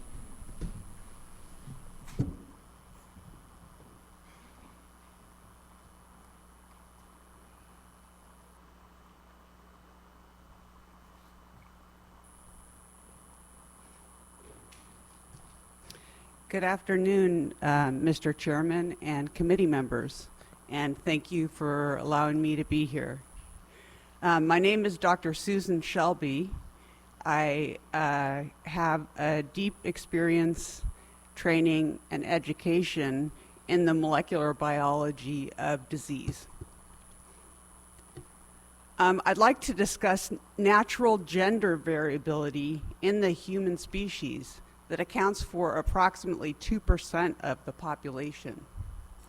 So again, that's a broad variability. 2% is a large percentage of our population. Some examples I'd like to include are alpha-5 reductase, Klinefelter syndromes, and also transsexuality. These variables are due to genetic changes, some very minor, but all extremely well documented. Altogether, approximately 8 different genetic changes result in this 2% of the population. Again, normal biological variability. This is the way God made the human species. These polymorphisms in transsexuality are single nucleotide changes.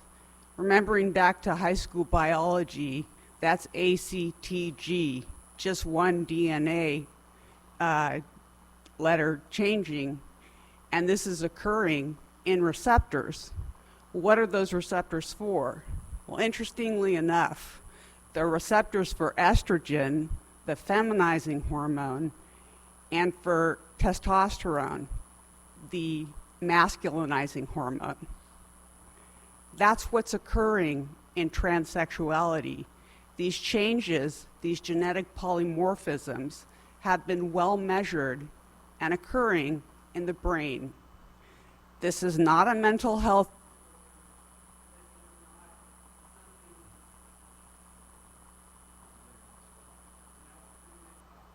But you'll have to touch the green light again. There we go. Thank you. This is not something that is occurring as some kind of a fad. This is something you can measure by taking a blood sample of people and actually being able to tell the differences between them. Another way you can tell the differences in transsexual cases of persons that actually help to explain gender dysphoria is you can have a person with gender A, their genitals and outward appearance looks like gender A. However you ask them, as long as I can remember, I felt like gender B. Now, we look at every single study, that's every study that's been done with functional MRI and looking at parts of the brain in those individuals. And what do we find? Well, fascinatingly enough, it looks exactly like the brains of gender B, not like gender A. These poor individuals have brains that are a different gender than their bodies. And where the brain goes, the body must follow. This is just the natural order of how the body works. This is normal physiology. So we could go through other cases. We could go through alpha-5 reductase disorder, where due to DHT decreases and the alpha-5 reductase gene, you don't form DHT, which means you don't masculinize the body. And that means that an XY daughter that is handed to you at birth grows a penis when she becomes an adolescent. We are not living in a binary world. This is not the way the system works. This is not the way the system was set up by the great one above, and this is just not how biology works in terms of all the evidence that exists in this area. Another case is Klinefelter syndrome, where you have XXY syndrome, and in this case, you have two X's, so you think female, but then you have XY, so you think male, and in fact, you have something a little bit in between. You have very small genitals, you have breast tissue, you have a tall person with a short torso, and sometimes this isn't even discovered until these persons become infertile and they're trying to have children later on. So taken together, my thesis here, my point, is that these types of changes that I described account for 2% of the population. That's a lot of people. And to be treating these people as if they don't know what their own gender is, to be condescending to them and saying we should fit you into bathroom A and bathroom B is really doing a great disservice to what is known, what has been studied under NIH grants, what has been published in proliferation of research that's gone back over 30 years. Thank you very much for your time. Any questions? Just briefly, so I mean that's fascinating, but I guess what you're reporting on is the exception, not the norm, though. I mean, of variances, but it's not the norm, biological norm It's of not the this. norm, but it accounts for transsexuality, and it accounts for kids that look a certain way physically, but their brain tells them that they're different. And then when adolescence hit and the hormones really hit and the brain really begins to develop into that other gender, now they want to dress that way, now they want to express themselves that way, now they feel more comfortable in an environment that accepts them. And in a certain bathroom, for Wasn't example, I think it was a John Hopkins study that if left to its natural processes, though, those that felt that, if they were left to go through the puberty and the hormone transition of natural process of human development, they then went back to their born gender. oh no, I believe that was in almost 87 percentile, if I remember right. If No, that what the study was. I would be fascinated to share that literature with you. I have references in my expert testimony. The recidivism rate is approximately 1% of those who actually start hormone therapy. No, I'm Those- saying without trying I'm to just block carrying the on. process. Sorry, sir.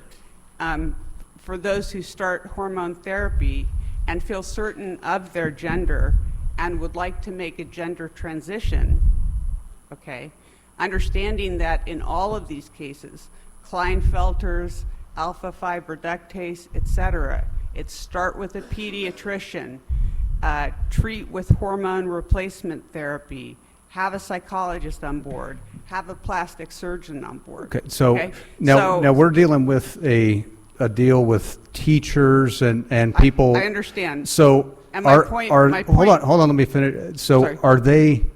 do they have a doctor like you on staff taking blood samples and making sure that they're following the science behind that? No, actually, I think the Well, no, I think that's the answer's issue. I much mean, easier. I think the answer is so much easier.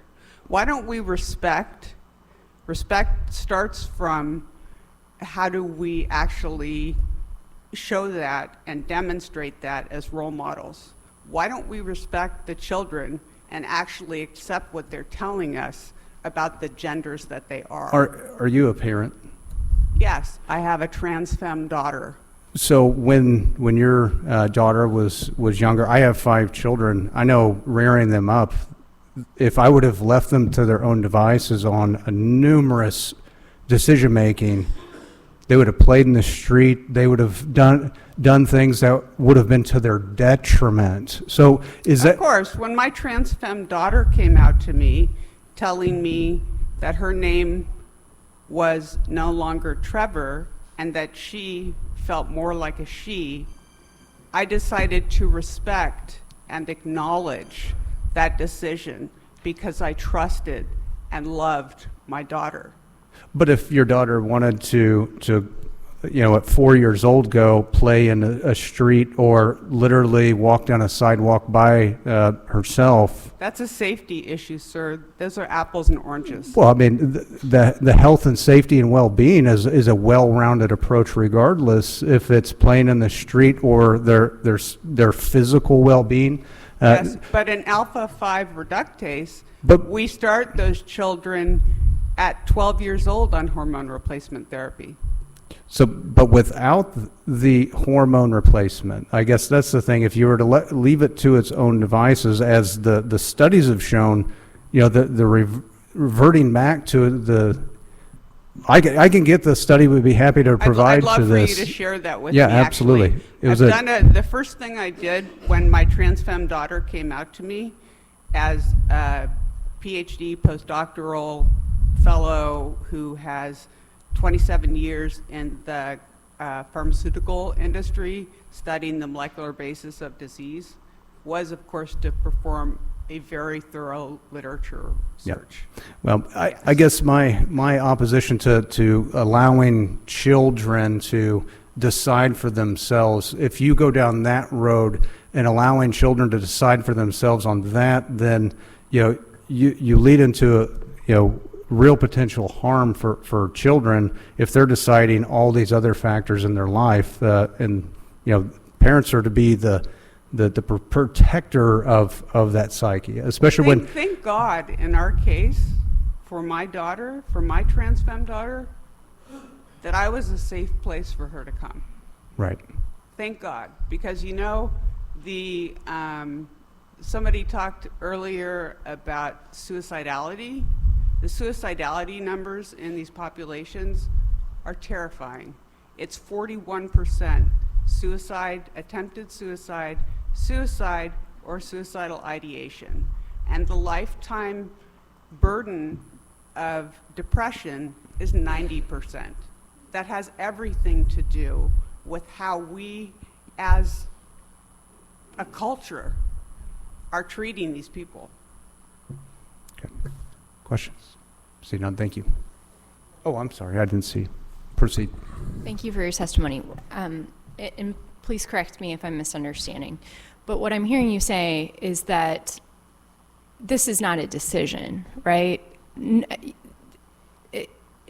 Children, adults aren't deciding it like you decide what program to watch in the evening. There is a biological basis that grounds what's happening. Is that correct? Exactly. Just like there is in some forms of cancer, just like there is, there's a biological basis for this, just like there is in all these other gender differences. Yeah. Thank you. Any further questions? See none, thank you. Anyone else? Now we're going. Thank you very much for your testimony. Testifying support.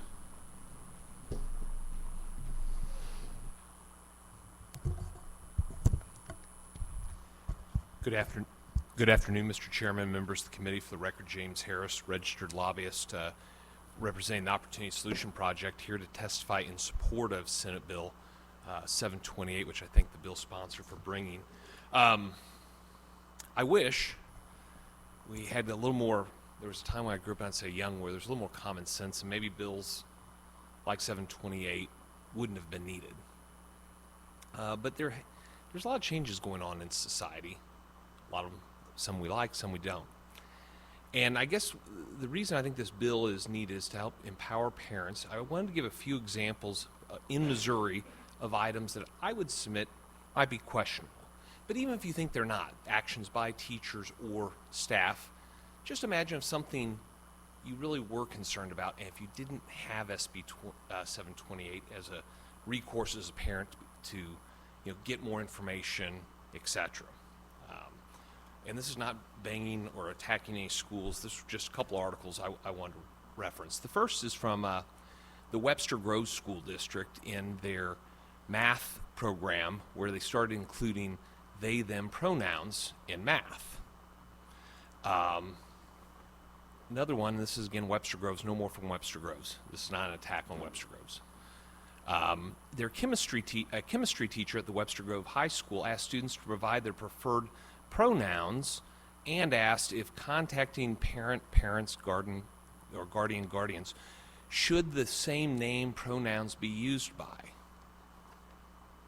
And only two more real quick here. In the Holt Summit High School, their AP government course had kind of a scenario question we were trying to answer, and it was, fatal shooting of unarmed African American men by police officers is not due to racism. Teresa is most likely, and then you fill in the question. And so the options are Democrat, black woman, Republican, Democrat-leaning woman. And the correct answer was a Republican. And then this one I mentioned last year in the Parkway School District. And again, they didn't do this, but the concerning part was when they were contacting the Washington University Transgender Institute on seeking guidance. And it was on students that were wanting to have chest banding, and the part that was a little disturbing in the email, I think as a parent, if my child was in the Parkway School District, was, quote, I know our staff wouldn't necessarily want to tell parents, but we're curious if they had to, if it becomes a health issue.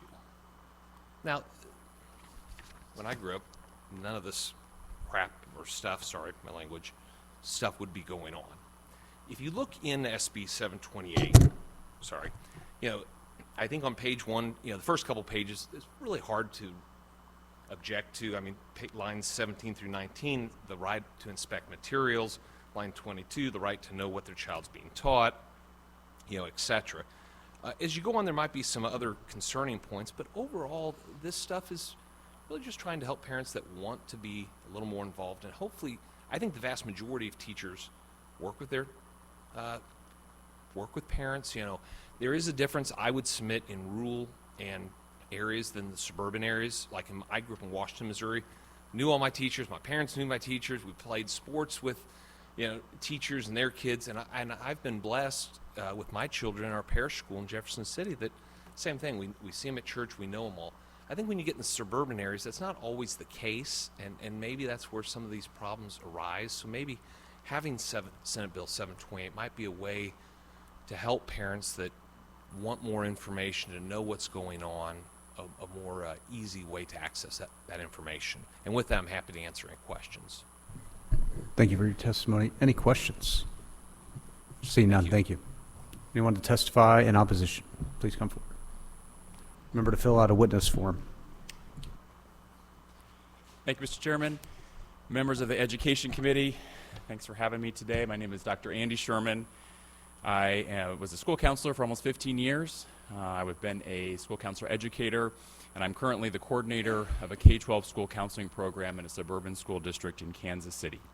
I'm speaking in opposition today to Senate Bill 728 on behalf of nearly 1,500 members of the Missouri School Counselor Association from across the state. And just to clarify, I'm speaking on what Senator Koenig called the second half of the bill, the parts that pertain to gender identity pronouns, the sections of Chapter 170 being amended.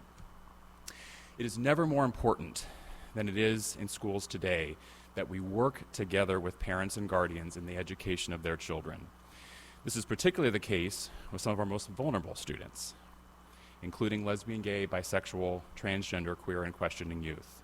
School counselors build strong and trusting relationships with students so they are comfortable sharing their needs so that we can work with family members to keep them safe. LGBTQ+ students are at a higher risk of suicide and homelessness, as Senator Rehder pointed out. So this is especially important for our work with them.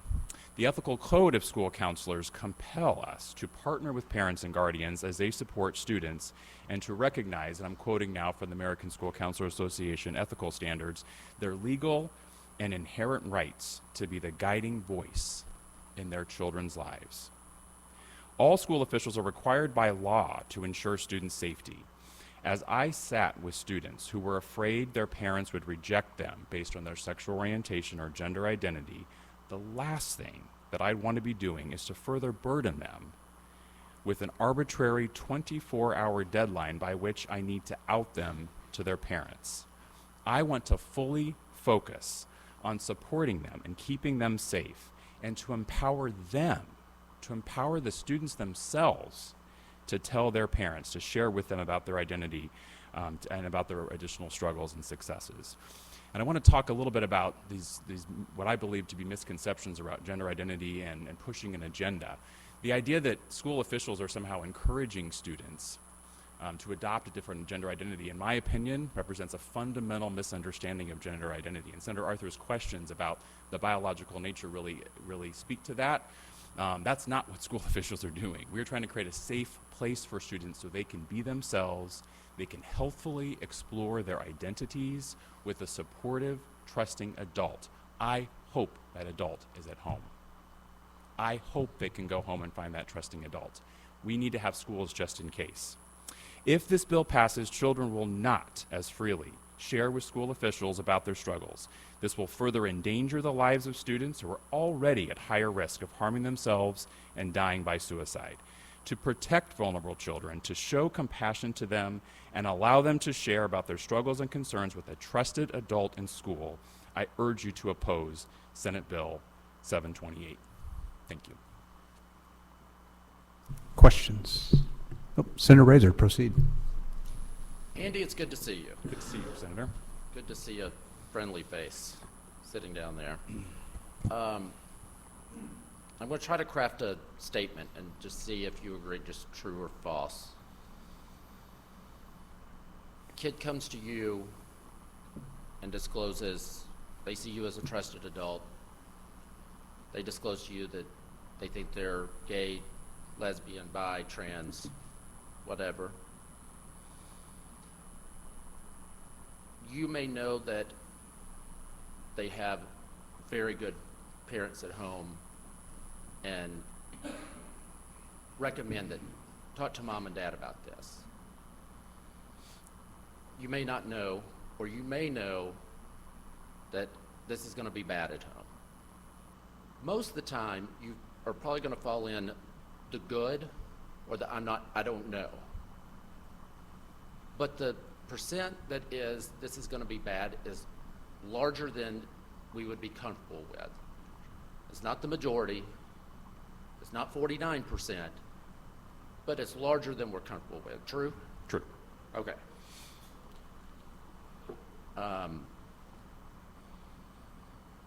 We've known each other been friends for 20 years. And in that situation where you know it's probably that percentage we're not comfortable with, I trust you with that kid.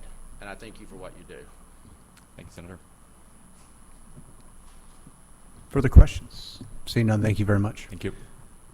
Is there anyone else to testify in support? Please come forward.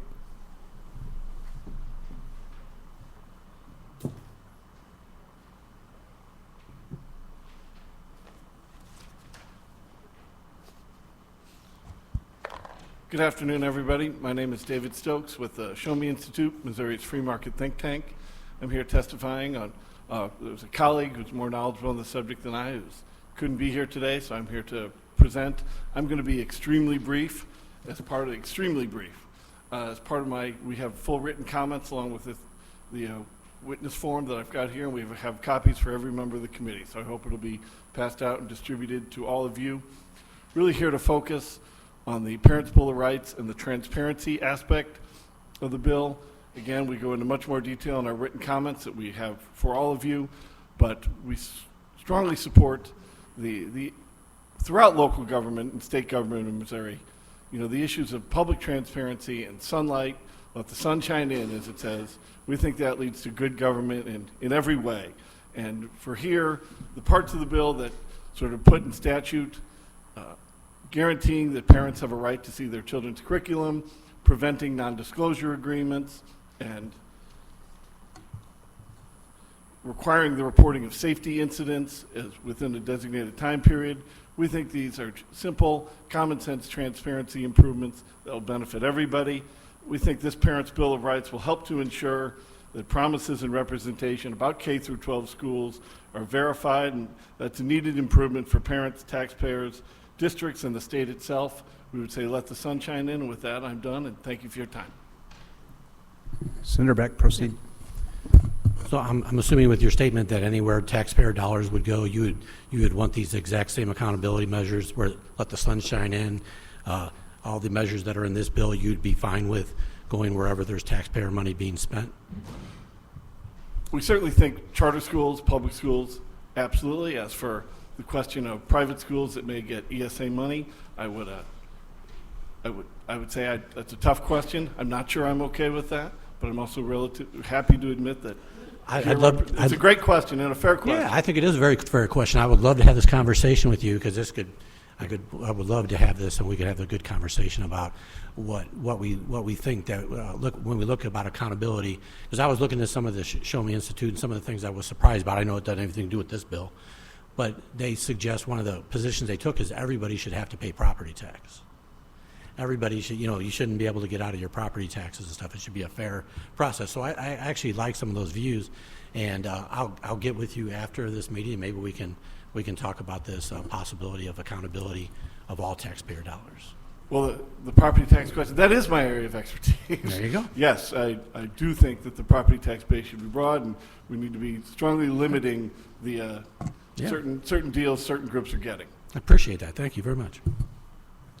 Thank you. Just to kind of follow up on that. So on the, I think the crux of it is, the parent's capability to be able to determine, with the transparency in a private option, you as a parent, you're the direct line of communication, and they have to, acquiesce to your demand, or you can say no.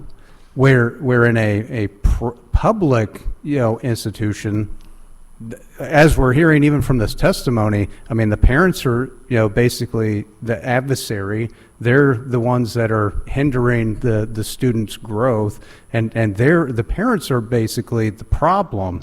So it's the philosophical divide.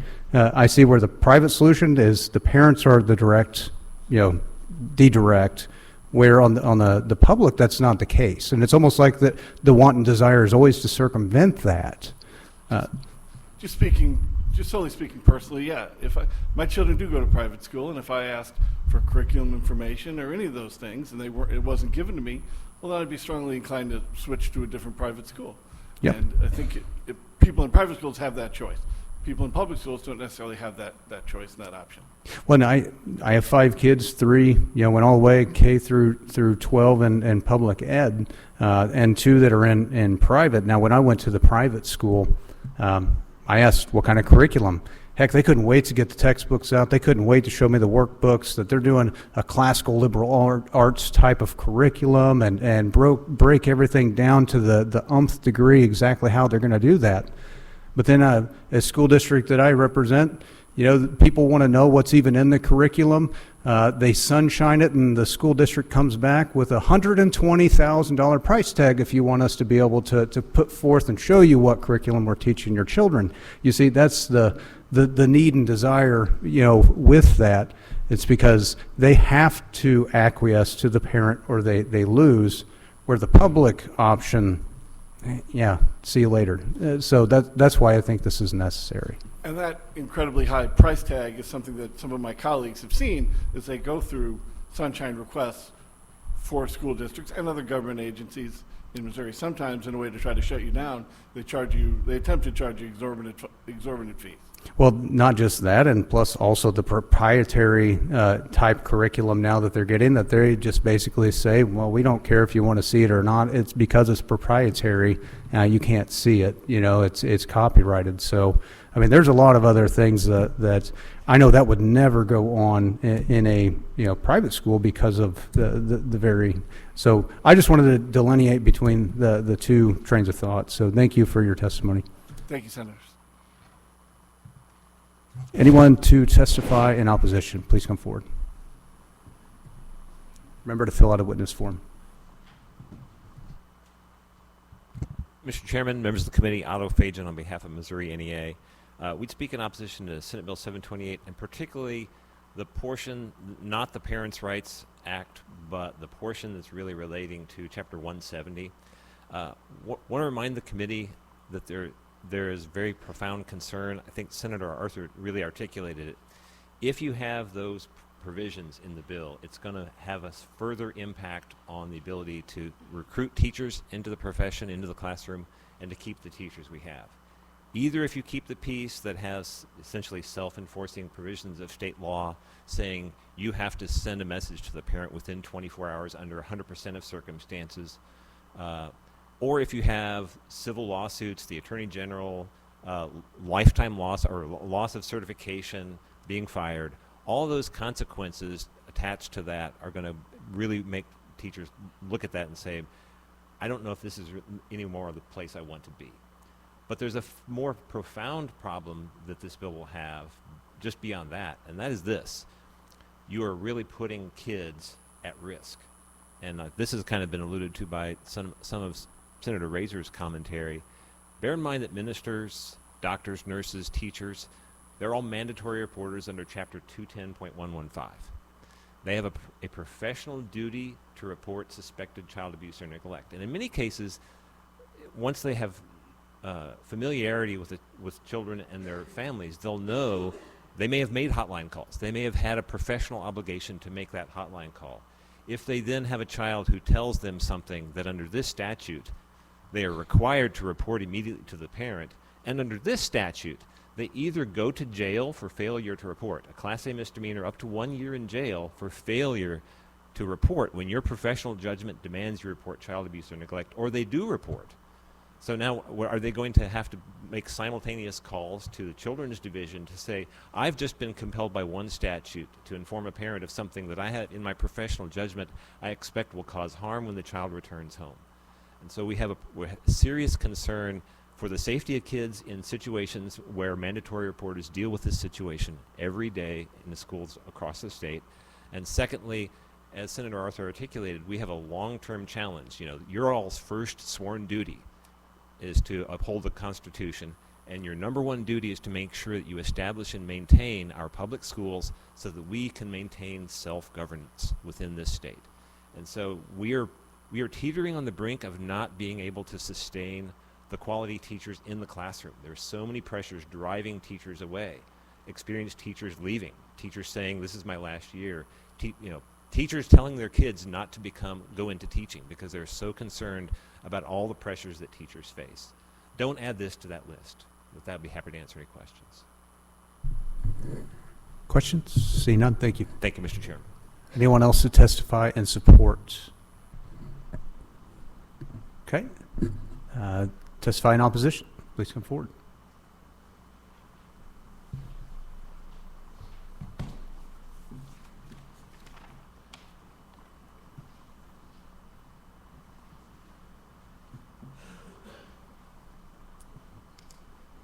Members of the committee, thank you for the opportunity to speak to you today.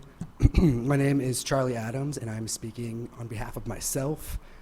I am a proud transgender man. I have a Bachelor in Sciences in Biochemistry, Bachelor in Arts in Biology, and minors in Mathematics, Chemistry, and Humanities and Medicine, all from the University of Nebraska-Lincoln. I'm a third-year medical student, 1 year away from being a physician. I'm pursuing becoming a pediatric emergency medicine physician. I want to address some of the things that were commented on before. It was asked, why don't we let parents know if their kid uses a different name? A bunch of times. I have friends whose parents tried to kill them after they came out to them. I also have worked with youth whose parents tried to kill them when they found out they were trans. If your child were trans and you want them to feel comfortable telling you this, make it clear that you're a safe, accepting person that will love them no matter what they tell you about themselves. It was also stated 99% of parents won't react with violence when their child comes out. Transgender people are 4 times more likely than cisgender people to face violence, and again, I've worked with teenagers who live on the street because they've experienced violence when their parents found out. How is a parent knowing a child is trans more important than protecting the youth who so commonly face these issues? I went to private religious school, K through 12. I was raised in a strictly religious household and community. My father's a retired police lieutenant. My mother is an oncology social worker. The idea that people can be influenced into being trans has been scientifically debunked many times. Frankly, it's ridiculous. Do you know how many barriers I've faced in my life for being trans? For years, I would have done anything to not be trans. Now, I love myself even more for being trans, but I'm proof that changing this is not something that you can cause or you can stop. Do I want to have lost a job for being outed as trans? Do I want to have lost my support system like I first did for years when I came out? No one would choose that. When I met other trans people, they didn't turn me trans. They gave me words to describe exactly what I have felt since I was 10 years old, what I've been telling my parents since I was 10 years old, that I was supposed to be a boy. I'd never heard of transgender in my life. I'm a prime example that environment doesn't make any difference. I had no one to talk to about being trans, no role model that was trans. I could have avoided years of mental health issues had I been in an environment where I was acknowledged as who I was. So now I'm going to talk a little bit about my medical experience more. One of my clinical rotations this year was at a youth psychiatric hospital. At one point, 10% of our patients were transgender youth who had attempted suicide within the last 48 hours. My classmates respected and used the names and pronouns of these vulnerable youth. Their demeanor changed when we did something so simple as using their name. They shared more about their symptoms and recovery when we respected them. They were more open about their symptoms, which improved their care. I checked on them every day, and across the board, they reported that all the other kids were entirely respectful of what they'd been asked to be called. It was the adults they had an issue with. Is this bill being proposed because the youth have a problem or feel unsafe due to their trans classmates? Or is it because adults don't understand? Respecting what someone asks to be addressed is really not hard, and it is life-saving. A study found that a child having one context in which their chosen name could be used predicted a decrease in depressive symptoms, a 29% decrease in suicidal ideation, and a 56% decrease in suicidal behavior. This bill assumes all parents don't want their child's pronouns to be used if they come out as trans, which is blatantly false. It's not a parent's right. It's not a parent's right to acknowledge and respect the pronouns. Is it not a parent's right to acknowledge and respect the pronouns that the child asks them to use? This assumes all parents won't do this. As a trans person and a future pediatrician, I can say many parents do wish to respect their child, and by disallowing this in schools, you take these supportive parents' rights away. We're sworn as medical students and physicians to follow 4 tenets, standards that all those in positions of power would benefit from following. 1, autonomy. Respect the patient's right to self-determination. 2, beneficence. We have a duty to do good. 3, non-maleficence. We have a duty not to do bad. 4, justice. We have a duty to treat all people equally and equitably. This bill pushes for something that will only harm Missouri youth against the advice of every major medical organization. Lastly, 40% of trans people attempt suicide at least once in their lifetime. The vast majority do so before age 25. Trans youth don't attempt suicide because there's something wrong with them. There's nothing wrong with them. They attempt because they're being given the message at every turn that those with a responsibility to listen to and protect them refuse to do so. They attempt because they lose their family and are mistreated due to something they can't change. For a long time, I was ashamed because people, like the proponents of this bill, made me feel that being trans made me inferior, unlovable, or that I could never fulfill my dream of becoming a physician. What you are doing right now is sending a strong message to these youth that you don't want them. But we want them. We're not going to stop fighting for them. What you're doing is wrong, and there will come a day when history will look back on you and wonder how people spent so much time and our valuable tax dollars trying to pass legislation that does nothing but harm children. You don't have to fully understand trans youth, but we do. Listen to the experts. Do the right thing, vote against this bill, and protect Missouri youth. Thank you for your time. I'll take any questions. Thank you. Just for show of hands, how many more do we have to testify in support? Okay. So I've been given a lot of latitude in people's capability, but I am, because we do have a lot, going to have to condense a little bit. But Senator Rehder, thank you. Thank you for coming. Obviously, I was going to be supportive, but then you brought up history and won me over. So thank you for remembering history. I think I have forgotten or blocked out when the teacher back at home sat me down and convinced me to be gay. When did that happen for you of being trans? I don't think we talked about LGBTQ once, ever. I know we did in my school, and it wasn't very nice. Yeah, if anything, briefly in that way, but positively, I barely heard of it all growing up. Well, thank you for being here and coming out. We're proud of you. And despite some of the stuff you've heard, welcome to Missouri. And if you want a place that wants you and embraces you, I represent Kansas City, and we got a lot of fine hospitals there. Come on over. Thank you. I don't plan on leaving anytime soon. Questions? See none. Thank you very much for your testimony. Further opposition? Good afternoon. My name is Neon Leibson. I am a transgender student. I am also the leader of my school's Gender Sexuality Alliance. And I also come to you as a representative for GLESSON in the National Student Council, which is the Gay, Lesbian, Straight Educational Network. And we work for the equality and the rights of LGBTQ+ students nationally. Students have a right to express ourselves and to study our true American history and to exercise our freedom of speech.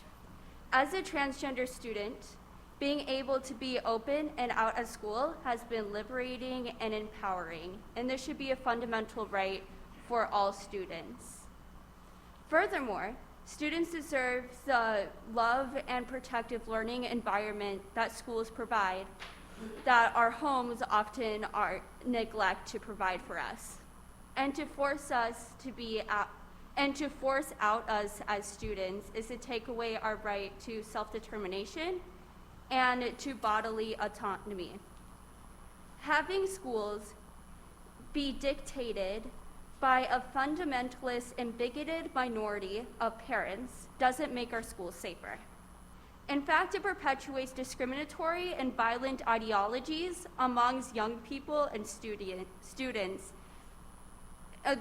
amongst young people, and students internalize this as acceptable to harm other students in racist, queerphobic, classist acts of violence. But I think you already are well aware of this.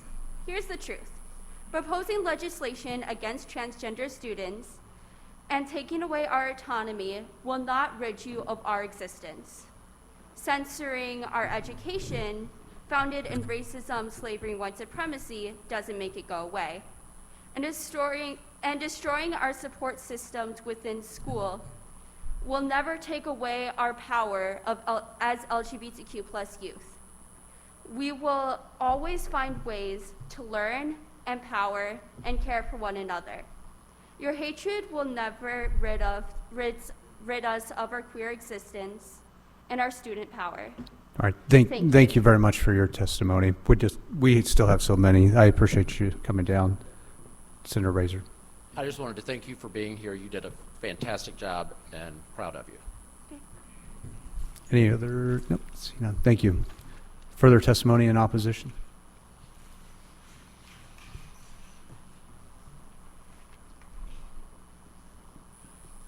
Please remember to fill out a witness form.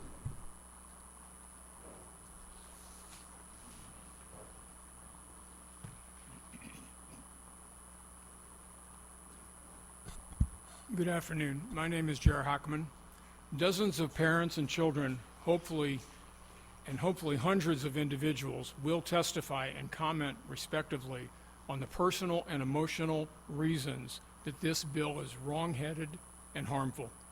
It is beyond comprehension that you would even propose or advance a bill such as this. Their stories have and will make this clear.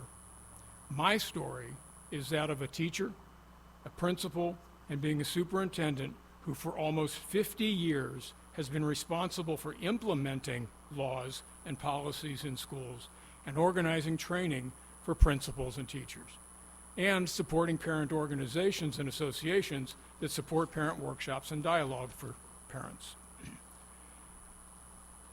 Implications. This bill's intent and message are that the gender identity, sexual orientation, and feelings of some children, possibly of themselves, their friends, and their family, are wrong or bad, and they must be reported. That's offensive on many levels. Its implications are it places teachers and school personnel in a position of fear that they might respond the wrong way to a child and report something based on vague and ambiguous terms in a conversation. Its implications are that it places policymakers and administrators in an untenable situation of having to write policy and develop training to force teachers to report conversations based on those vague and ambiguous judgmental terms. The words alone and implications of this bill will have a chilling effect on teachers and administrators. You've heard the data from the Blue Ribbon Commission on teacher shortage and retention. You've heard already this afternoon the potential effects of this bill.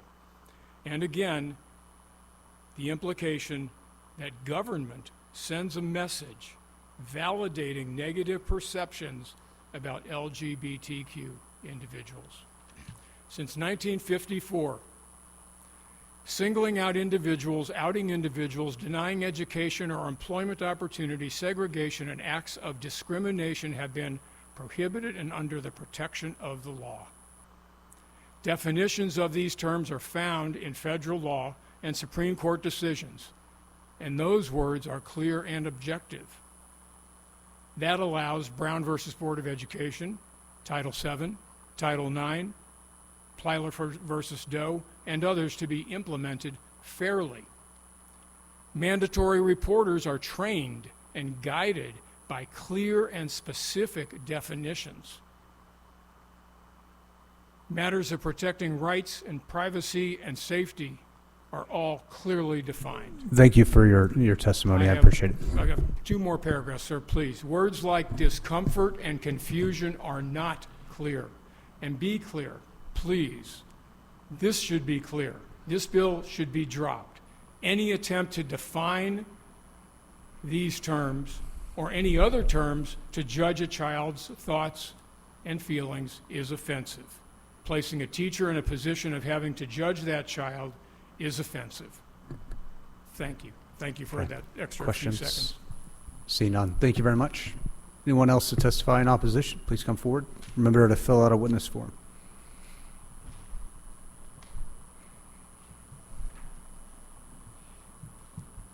Good afternoon. My name is May Hall. I'm 23 years old, and as of a month ago, I'm a Mizzou graduate. We've talked a lot about, oh, the good parents this, the bad parents that. Do the teachers know better? Do the parents know better? I want to provide the perspective of the student who does know better than both. Growing up, I was in a deeply homophobic household. I was told repeatedly that the sin of America would never be cleansed until the queers were gone. And this household was physically abusive despite the fact that, by all indications, I was a straight, cis man. And yet, by the time I was in middle school, I knew something wasn't right. I wasn't fitting in with other boys. I wasn't comfortable with the way I was trying to present.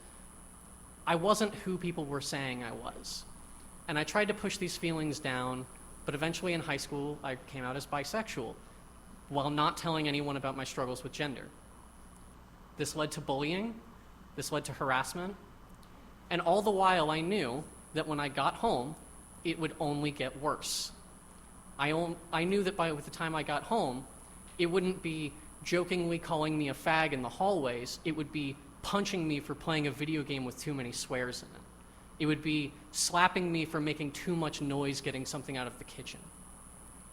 So I want to present the perspective of a student who knew for a fact that if the school had told the parent I was living with that I was queer in any capacity, not even to mention the fact that I was struggling with my own gender, I guarantee it would have imperiled my safety. Best case scenario, I would have been sent to a conversion camp. Worst case scenario, I wouldn't be here. So I can tell you for absolute certain that the risk is not worth it. I know that some parents are good. I believe that. I have a mother who's wonderful and doing her best these days. But I can tell you that the risk for the parents who aren't good is too severe to be tolerable. So I need you to keep in mind that when the student asks these teachers, don't tell my parents, they're not saying that because they're embarrassed or because there's some kind of shy game they're playing. They could very well be saying that for their physical safety. And to the point of like, if we don't do anything, they'll desist. I tried desisting for years. And eventually, when I was 21, it didn't matter. I realized I was a woman and I went ahead with that. And I haven't heard from my father's side of the family since, except for homophobic screeds that I get through my phone. So I fully understand that not all parents are bad. And I fully understand that teachers might not know best. But the student does know best. And so it's not worth putting that risk forward. I'll take any questions. Questions? Senator Rehder, proceed. Thank you for being here and for saying that. And I don't think we say this enough to each other in our community, but I'm proud that we were both able to get through what we went through. And it sounds like you've been through a lot, and just proud to have you here and to hear you testify and be proud of who you are. Thank you. Further questions? Seeing none, thank you for your testimony. Anyone else testify? Please remember to fill out a witness form.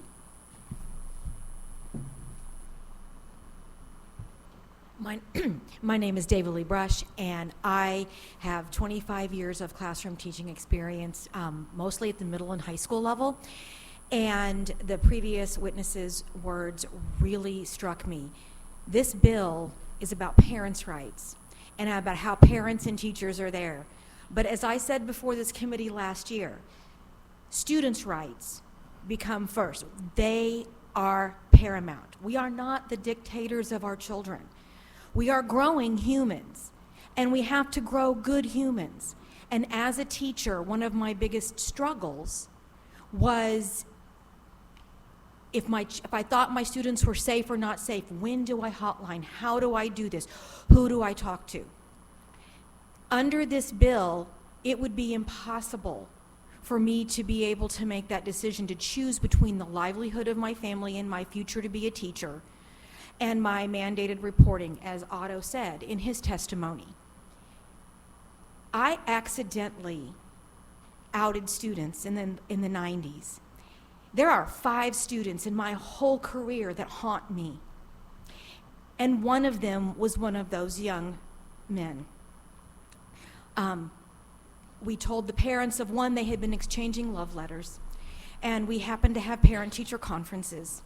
And so we shared the love letters and found out that we were correct, that it was the two, we thought who it was.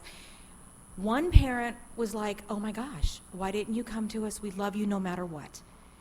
And the other parent unleashed hell in that conference on their child. And we never saw that young child again.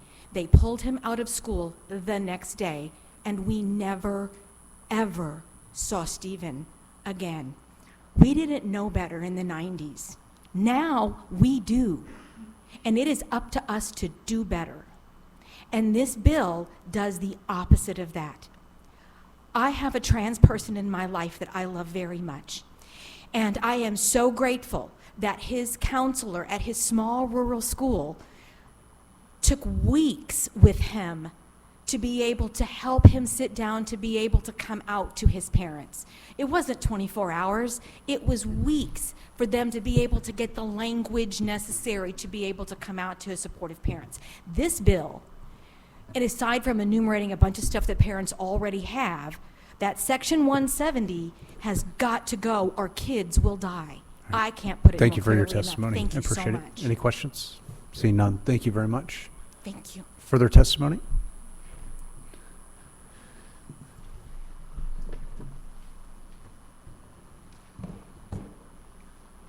My name is Rabbi Daniel Bogard. I appreciate you all staying here, really, thank you.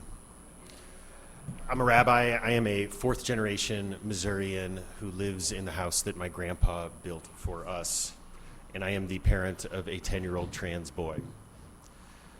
Now, my kid is incredibly lucky. He has a supportive world around him. It doesn't just mean his 2 parents, but all of his grandparents, his aunts and his uncles, his friends, all of our friends. His teachers have been incredible. They have been a source of strength and nourishment for him. He's popular, he's successful, he's well-adjusted, which is to say that my kid is one of the luckiest children in our state, certainly one of the luckiest trans kids in our state. Because if you know anything about trans kids, you know about the rate of suicidality amongst them. And maybe the most depressing statistic I know is that that rate drops to almost the same as non-trans kids if they have a single loving, affirming adult in their lives, just one. Think about how many kids that means who don't have a single loving, affirming adult in their lives. For kids who grew up in a home where their parents can't be trusted, where their parents don't serve them well, where their dad maybe drinks too much and gets a little violent, this bill could be deadly. This bill could take away their lifeline. Jewish history is a testament that there have always been trans folk. They have always been here. There is no way to get rid of trans kids. But bills like this are going to work real hard to make sure that there aren't thriving trans adults. I'm begging you not to pass this. I am begging you not to take hope away from these kids. It is hope that keeps them alive, hope that the future can be better. Thank you. Further questions? Seeing none, thank you for, proceed. Rabbi, thank you for being here. Your son is one of the lucky ones, and tell him his buddy says hi. I will tell him that. He's got his picture of you on his desk. Further testimony? Good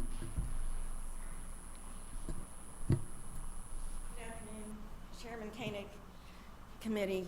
My name is Ellie Dupre. I've lived in St. Louis County since 1990. As a 35-year veteran secondary school English teacher, I'm still teaching. And as the loving parent of a trans Missouri native, I'm here to urge you to vote no on Senate Bill 728, and I'm speaking especially about the second part, the part that would criminalize trustworthy teachers. In the Trevor Project's 2023 U.S. National Survey on the mental health of LGBTQ young people, 1 in 3 young people surveyed said their mental health was poor most of the time or always due to anti-LGBTQ policies and legislation. A related September 2023 brief, or Trevor Project research brief, reviewing years of data, finds that, quote, adult acceptance of a young person's sexual orientation or gender identity continues to be associated with lower odds of past year suicide attempts for LGBTQ young people, end quote, and that in the case of gender diversity, in particular, quote, lower rates of gender identity acceptance were also associated with higher rates of past year suicide attempts. Over my long career, many students have written in confidence about their gender identity or sexuality in English class. I don't ask for these disclosures, but I also do not break the student's confidence when it's given. I hold that trust. As a writer and as a teacher, I understand writing is a way of working toward understanding, including understanding of the self. And I understand that when a young person shares a confidential truth, I need to hold that confidence unless what they reveal suggests that they are either experiencing abuse or neglect, in which case I function as a mandatory reporter, as has been discussed already today, or are at risk of harming themselves or another, in which case my next step is to check in with the counseling department immediately and go from there. A disclosure about gender identity or sexuality does not put a student at risk. Okay. Thank you very much. I appreciate your testimony. I would like to finish, please. Rejection of a student's we honest have I have one more paragraph. This is important. I'm the first teacher currently in a classroom to speak today, and this law would criminalize teachers like me. So I'm going to finish. However, rejection of a student's honest, identity, can increase the risk of self-harm or suicide. 2 short paragraphs. For a gender diverse young person in the world where they are increasingly othered and targeted with suspicion, not only by bullies among their peers, but by cruel public rhetoric about who they are, identifying trusted adults can be life-saving. To accept a young person is not the same thing as steering them. I've given you an additional minute, so ma'am, yeah, I appreciate it. So thank you. Any questions? I would only say that I don't just think this bill could kill, I know it. And I urge you to vote in opposition to it. Thank you. Do you have any questions? Are you finished? I am. Okay. Any questions? I was going to give you more time, so. You were going to give me more time? Yes. Oh, thank you. I will read my last paragraph then. I didn't know you had that authority. This legislature has already driven families of gender diverse youth from the state. But you can't drive a young person's honest understanding of who they are out of them. You can drive a young person toward ending the struggle for acceptance by ending their life. The Trevor Project's extensive and long-developed research reflects my long experience, both as a teacher and as a parent. And as I said, I don't just think this bill could kill. I know it. I urge you to vote with compassion and humanity and vote in opposition to this bill. Do you have any questions? Thank you for your service. Thank you for coming up here so much for today. giving me extra time, Senator Beck. Anyone else to testify in opposition?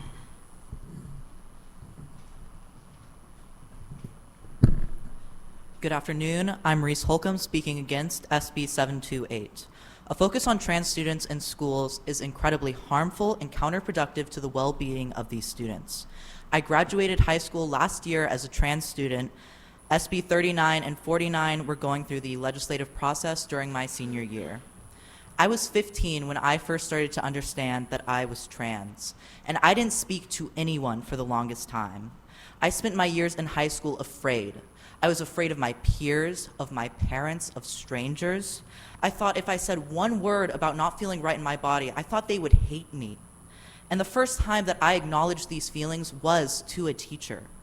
It started with an assignment in my psychology class where I had to make a timeline of my life, and I put that cutting my hair was important to me, that it made me feel more like myself. And after I turned that assignment in, the world didn't end. Next, I just asked to go by my last name, and the world didn't end. I wrote a poem for my English class, and the world didn't end. And at the end of the semester, I did come out to my parents.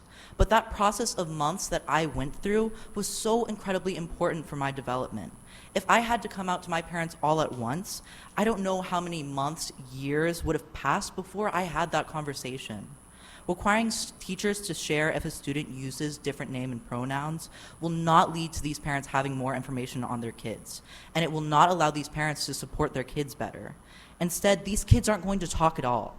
We will further isolate an already marginalized, at-risk group of students. If you truly care about these kids and you truly want the best for these families, I urge you to vote against SB 728. Thank you. Thank you. Any questions? Seeing none. Thank you for your testimony. Anyone else testify in opposition?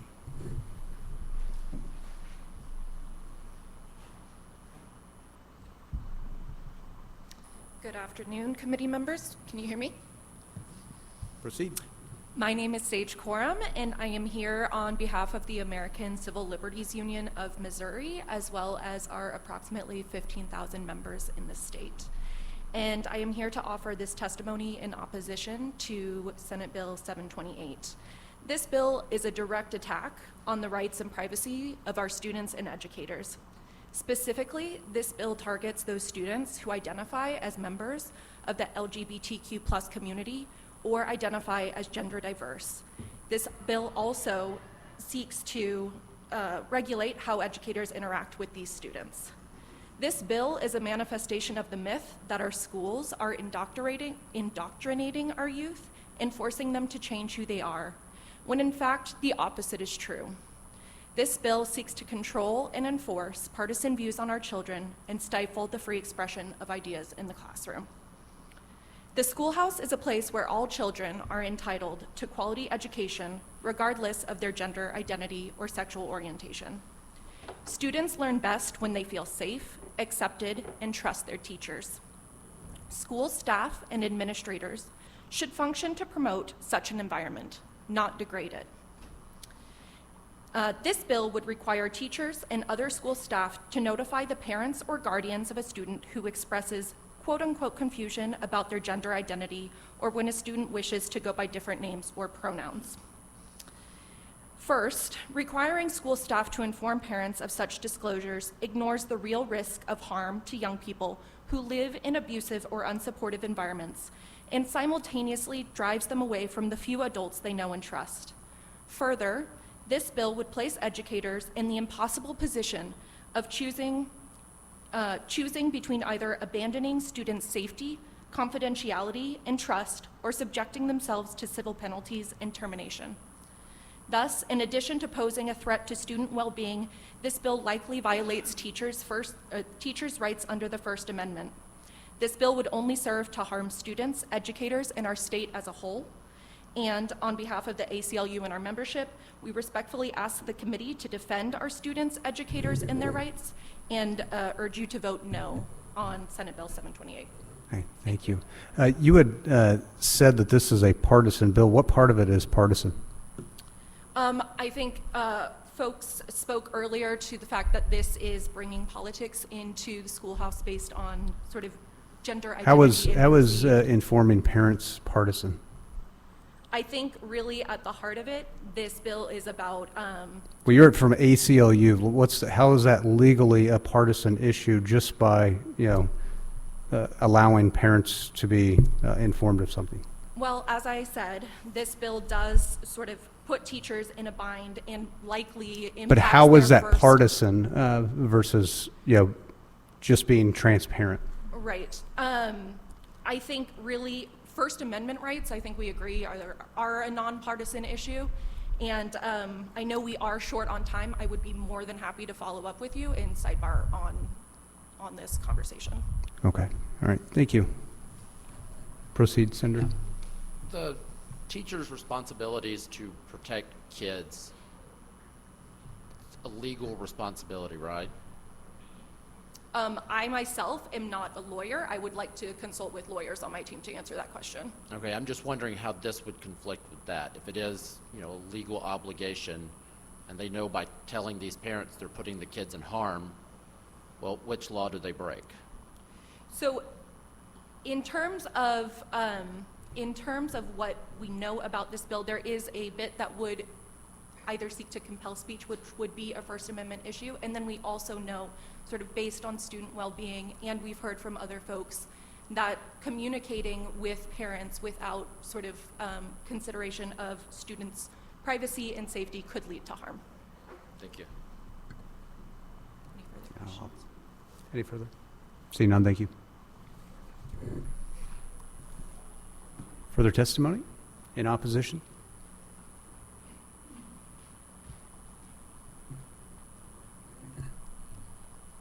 Proceed. Thank you all for allowing me to speak. My name is Christina Capstick. I'm a lifelong Missourian, about 4 generations back, both sides. I've worked as a school social worker, a librarian, and a preschool teacher. I'm also the mom of 2. I'm the proud mom of a 15-year-old child who is non-binary. When they indicated to me that they were gender nonconforming at age 4, I had no reason to doubt them. Just as when my oldest child identified as a girl, which matched their birth certificate at the same age, I didn't question that either. Nobody did, because my kid, in both cases, knew exactly who they are. They're experts on themselves. No one else is inside their hearts and their minds. I'm an expert on my children in many ways, but not in that way. I want to teach them respect for all people, and the best way I know how to do that as an educator and a mom is to respect them and listen to them. Now, my 15-year-old non-binary child attends a wonderful public high school, thank you, Pattonville, where we've been grateful to find an abundance of LGBTQIA positive support among the staff and students.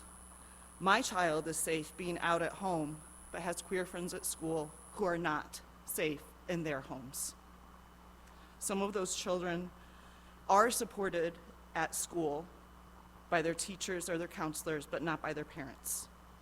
Requiring those professionals who work with those kids to reveal their gender identity puts those children in psychological and very real physical danger. If parents want to know more about their child's gender identity, they should educate themselves on these issues, on the ample modern science that helps us understand this complicated issue, as I did as a mom, so that I could understand and support my child better. It's hard to be a kid. It's a hard world, especially right now. Kids don't get to pick their parents, they don't get to pick their schools, nor should they. But we can at least listen to what they know best, which is about themselves. And if bullying is a result of children expressing themselves, the bullies need to be better educated. We shouldn't ask the victims to change who they are and how they are expressing themselves. Queer people have always existed. They've not always had a safe place to be. But every child and adult in Missouri deserves the freedom to safely explore their identity at home, work, and school. I ask you to vote against SB728. Thank you for your time. All right, thank you for your testimony. Any questions? Seeing none, thank you. Anyone else to testify in opposition?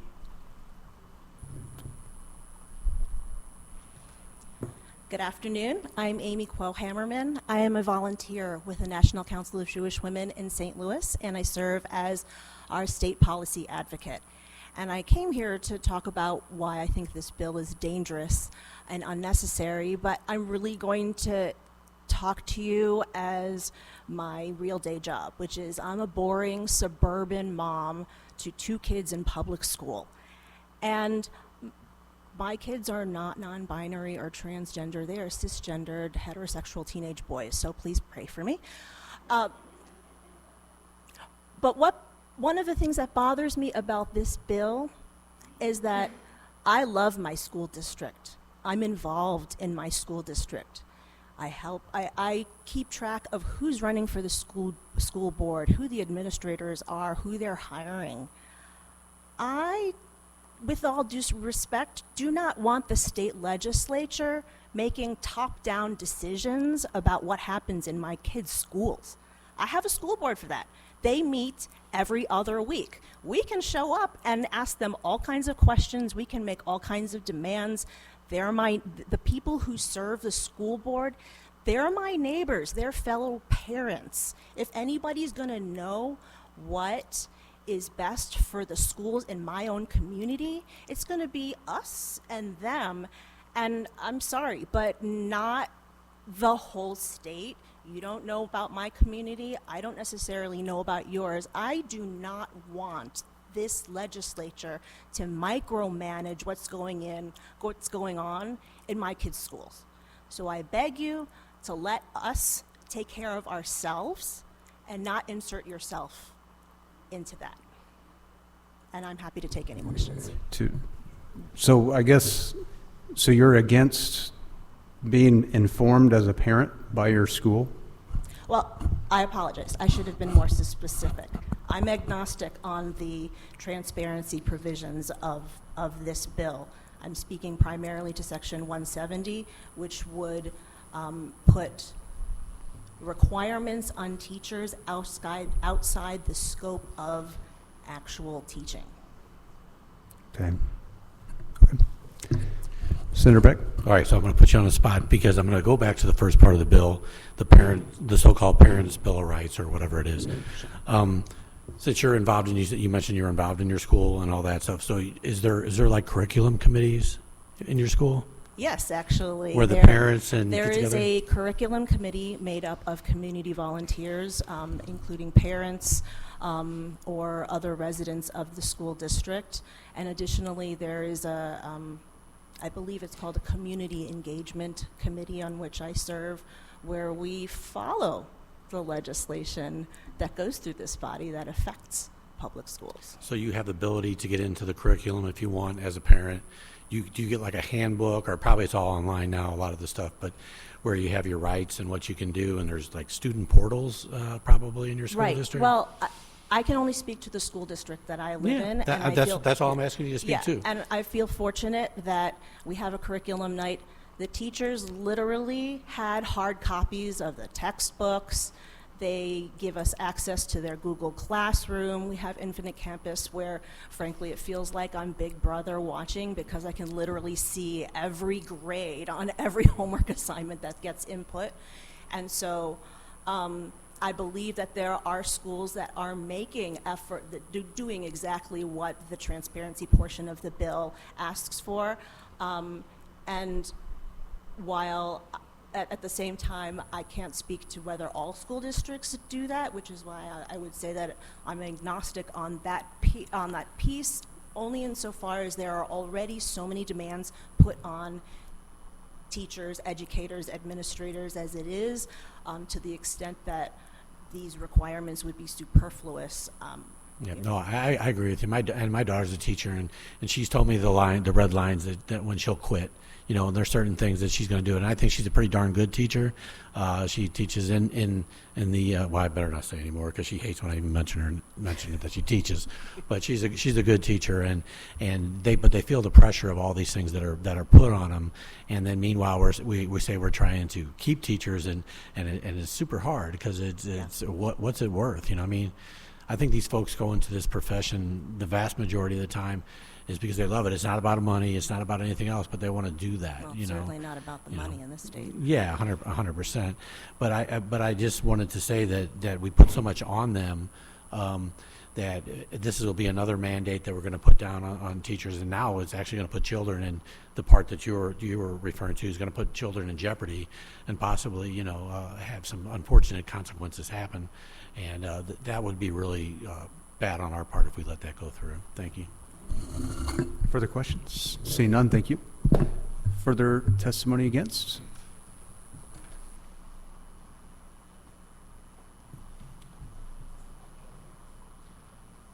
Mr. Chairman, members of the committee, Matt Michelson, registered lobbyist with the Missouri State Teachers Association. I think we've already had a lot of discussion about the effects on teacher recruitment and retention as a result of conversations between teachers and students.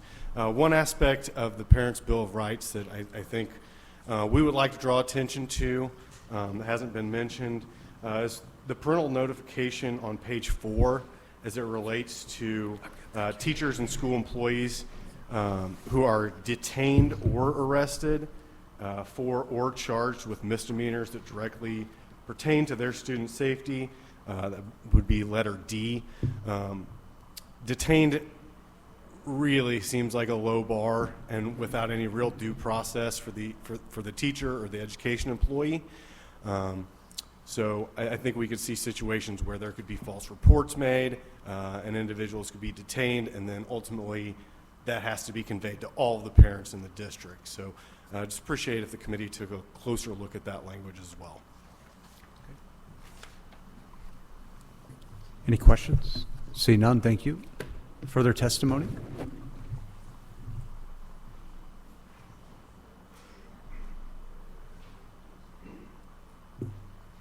Hello, my name is Heather Fleming. I'm from the Missouri Equity Education Partnership, but more than that, I'm a parent.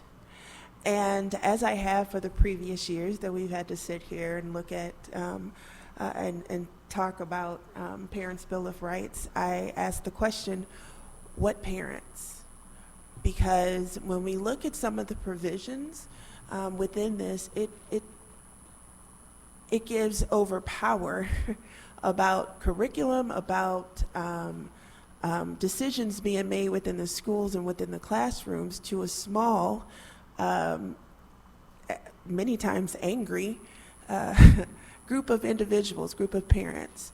I've sat and I've listened today to what the bill sponsor had to say, even some of the questions that some of you have had, as well as the opponents, supporters of this bill. And I think one problem that I have is how malignant our teachers and schools are viewed. I was an educator for 14 years. I continue to be an educator in some ways. And I can tell you honestly that when students walked into my classroom, the first thing I wanted to do was to create an atmosphere in which they could thrive, period.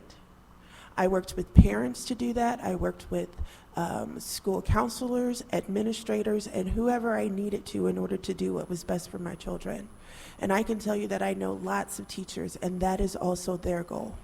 And so I don't understand why we keep returning to laws in which we are trying to, which we make the assumptions that our teachers have an ill intent for our students and for our parents, and then we attempt to punish them for it, especially in a state where we are 49th in starting teacher pay. I don't understand why the Education and Workforce Committee is not addressing that issue, but instead addressing whether or not a trans student can be called Bobby instead of being called Beth.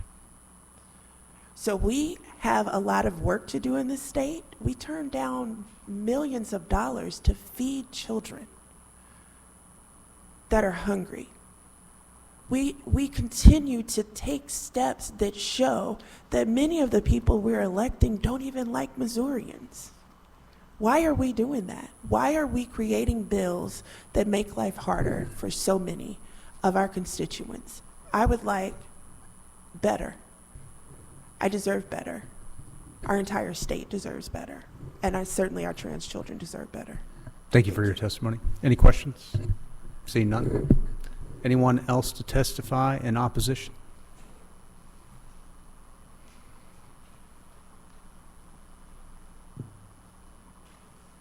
Please remember to fill out a witness form too. Hello, I am Malcolm Gerhardt, and I oppose Senate Bill 728.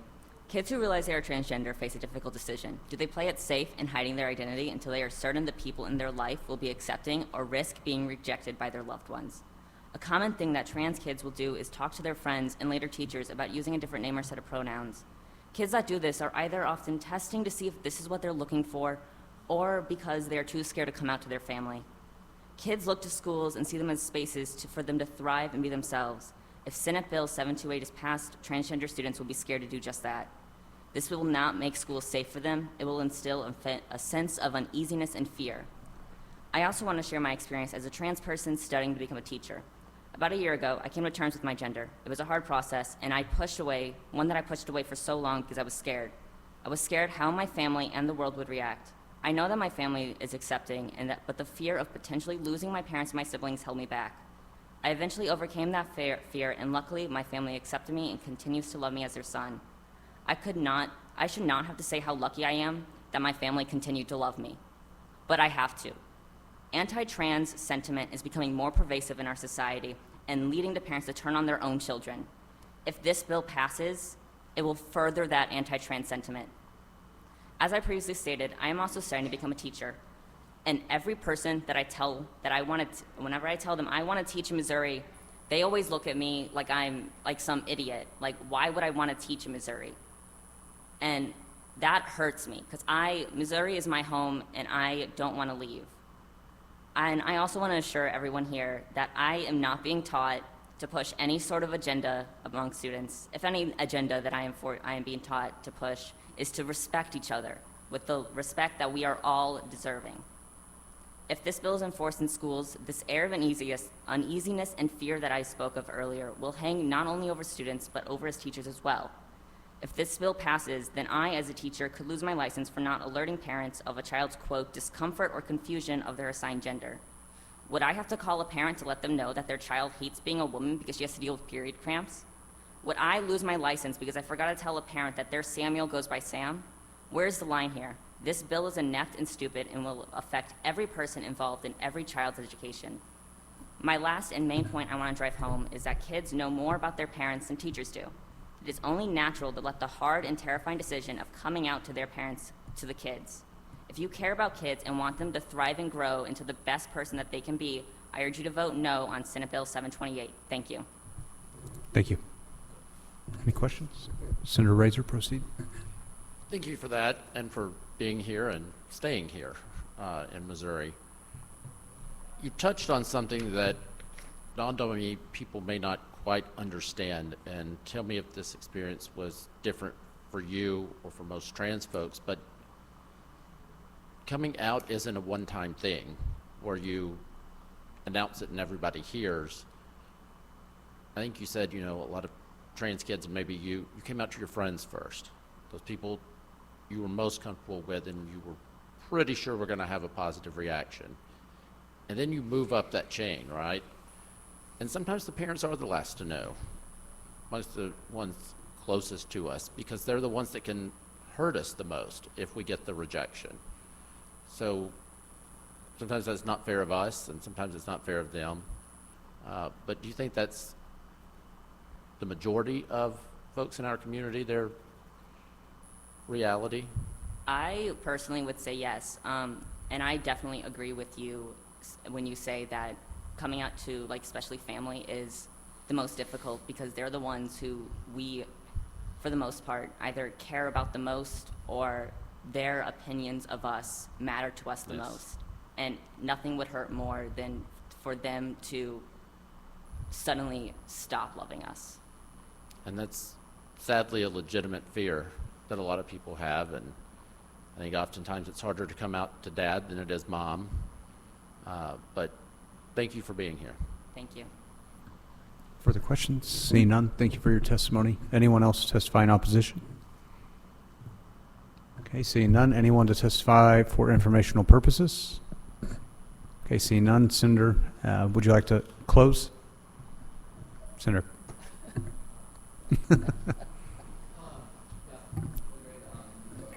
Okay. All right. That concludes the hearing on Senate Bill 728. I move that the Education Committee adjourn. Do I have a second? We are adjourned.